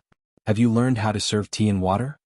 Her appearance was like that of a young married woman, which was very different from how she used to be. Jiyu punched him with her small fist. "You've been running around for my parents, so I'm giving you a cup of tea as a reward." "What? You don't appreciate it?" Her angry appearance seemed to please Yi Qianshang. He looked at her for a while and saw that she was biting her lips so hard that they almost turned white. He couldn't help smiling. "Thank you, of course I thank you." He raised the cup of tea and drank it in one gulp. Jiyu secretly breathed a sigh of relief. She took a step back and said, "I'll go get you some more water." She wasn't prepared for Yi Qianshang to grab her wrist. Jiyu's face turned pale as she suddenly looked up at him. He pulled her into his arms and said, "Come, I'll teach you how to write." Without any explanation, he handed the brush to her and then clasped her hand that was holding the brush. He said with a smile that was not a smile, "People who can be taught how to write by me are rare. Little Moon, you have to cherish this opportunity." Jiyu couldn't help writing a few words as he held her hand. "The moon shines in the night." Did these words have a different meaning? Jiyu looked at these words in a daze. Yi Qianshang's lips had moved to Jiyu's ears and he whispered in her ear. It was like he was teasing her. "These words contain our names. Jiyu, you are the moonlight that illuminates the night." Jiyu froze and Yi Qianshang behind her suddenly fell down onto the table.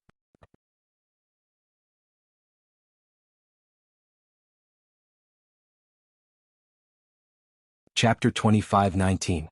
Jiyu slowly turned around and looked at him lying on the ground. The expression in her eyes changed drastically. He had been drugged by her. He had fallen for her trick in the end. It had to be said that this person was very magnanimous. He was half lying there with his body leaning to the side. His black hair flowed down his side and his long eyelashes covered his face, leaving behind a faint shadow. His lips were even curled into a smile. He didn't look like he had been drugged, rather he looked like a drunk man sleeping under a flower. There was a bewitching charm in his free and easy demeanor. Jiyu reached her hand into her chest and pulled out a cold glowing dagger. The candlelight in the hall reflected the cold glow of the dagger, giving it a kind of green glow.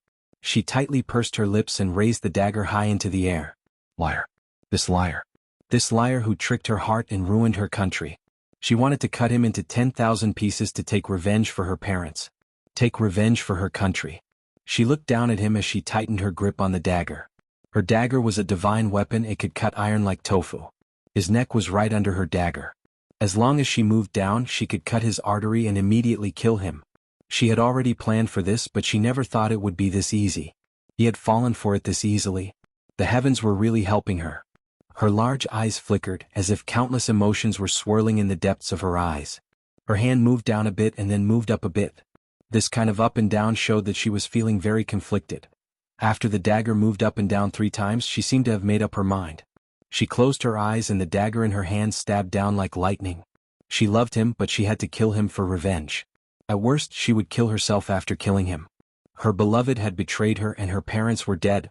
What reason did she have to live in this world? Chi. The dagger seemed to pierce something as it pierced through the handle. She felt that something wasn't right and she immediately opened her eyes. Her pupils shrank. Yi Qianshang, who was lying there, had actually turned around at this time, perfectly dodging her dagger. The dagger was sharp and pierced into the sandalwood table. It was less than an inch away from his handsome face. Her fingers trembled as she forcefully pulled out the dagger.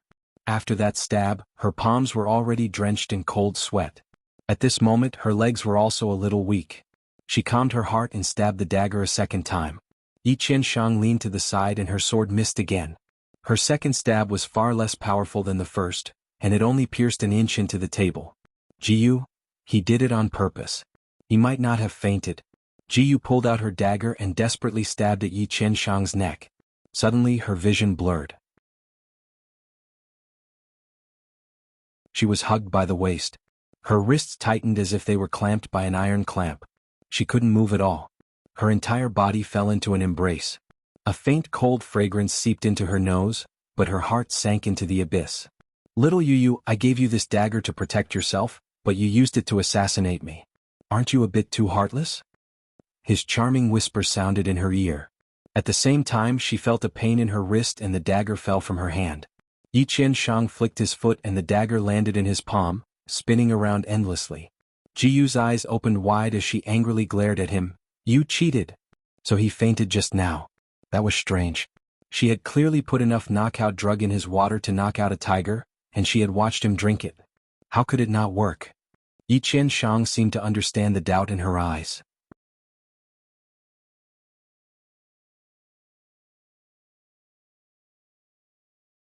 Chapter 25-20.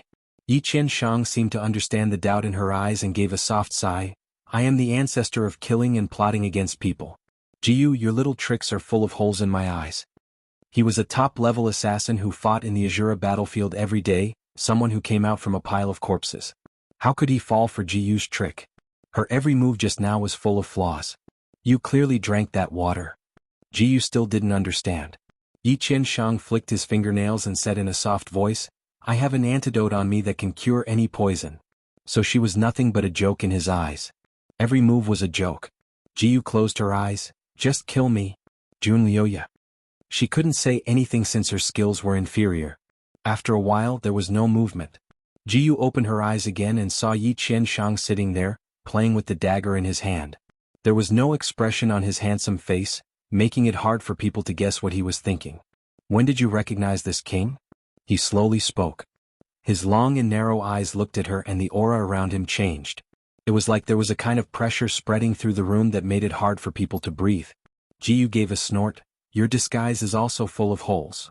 She returned the words he had just said back to him. Junlioya was stunned before suddenly laughing. Little Yu, so you also have sharp moments. His laugh had the same taste as Yi Qianshang, lazy and charming. He was actually laughing. He could still laugh. Jiyu looked at his laughing figure and her heart turned cold. She had entrusted all of her love to him and vowed her undying love. She wished she could live and die with him. But he only treated her as a little toy, so he didn't care about her at all after his plot was exposed. Jiyu was filled with anger and her body slightly trembled. Junlioya was very arrogant. Although he had taken her dagger, he hadn't sealed her acupuncture point, so she was still free. She suddenly broke the teapot on the table with a palm and tea splashed out. Junlioya smoothly moved back and not a single drop of tea touched his body. Jiyu was already wildly stabbing at him with the broken pieces of the teapot. She was like a mad tiger, fighting without any regard for her life. Junlioya frowned. With his skills, it was very easy to restrain her. This time he sealed her acupoints. His fingertips flicked Jiyu's wrist, and the teapot fragments in her palm fell down. There were blood stains on the edges of the fragments. Junlioya frowned and pried open her tightly clenched fist. Her palm was dripping with blood from the sharp shards. The wound wasn't small either. It looked like a child's mouth and blood was gushing out. Junlioya took out a bottle of medicine from somewhere and applied it on her palm. His voice was tinged with rare anger. Do you really not want to live anymore? You know you can't win, yet you still come here to risk your life. That's what a reckless man would do.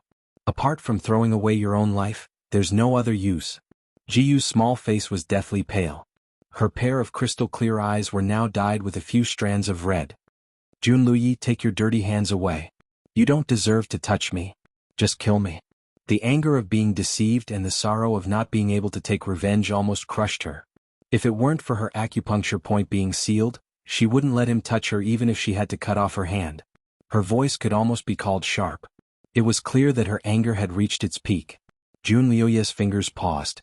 He quickly treated the wound on her hand and stared at her.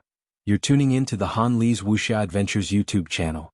We're so grateful for your support, and don't forget to subscribe to join us on this incredible journey through captivating stories.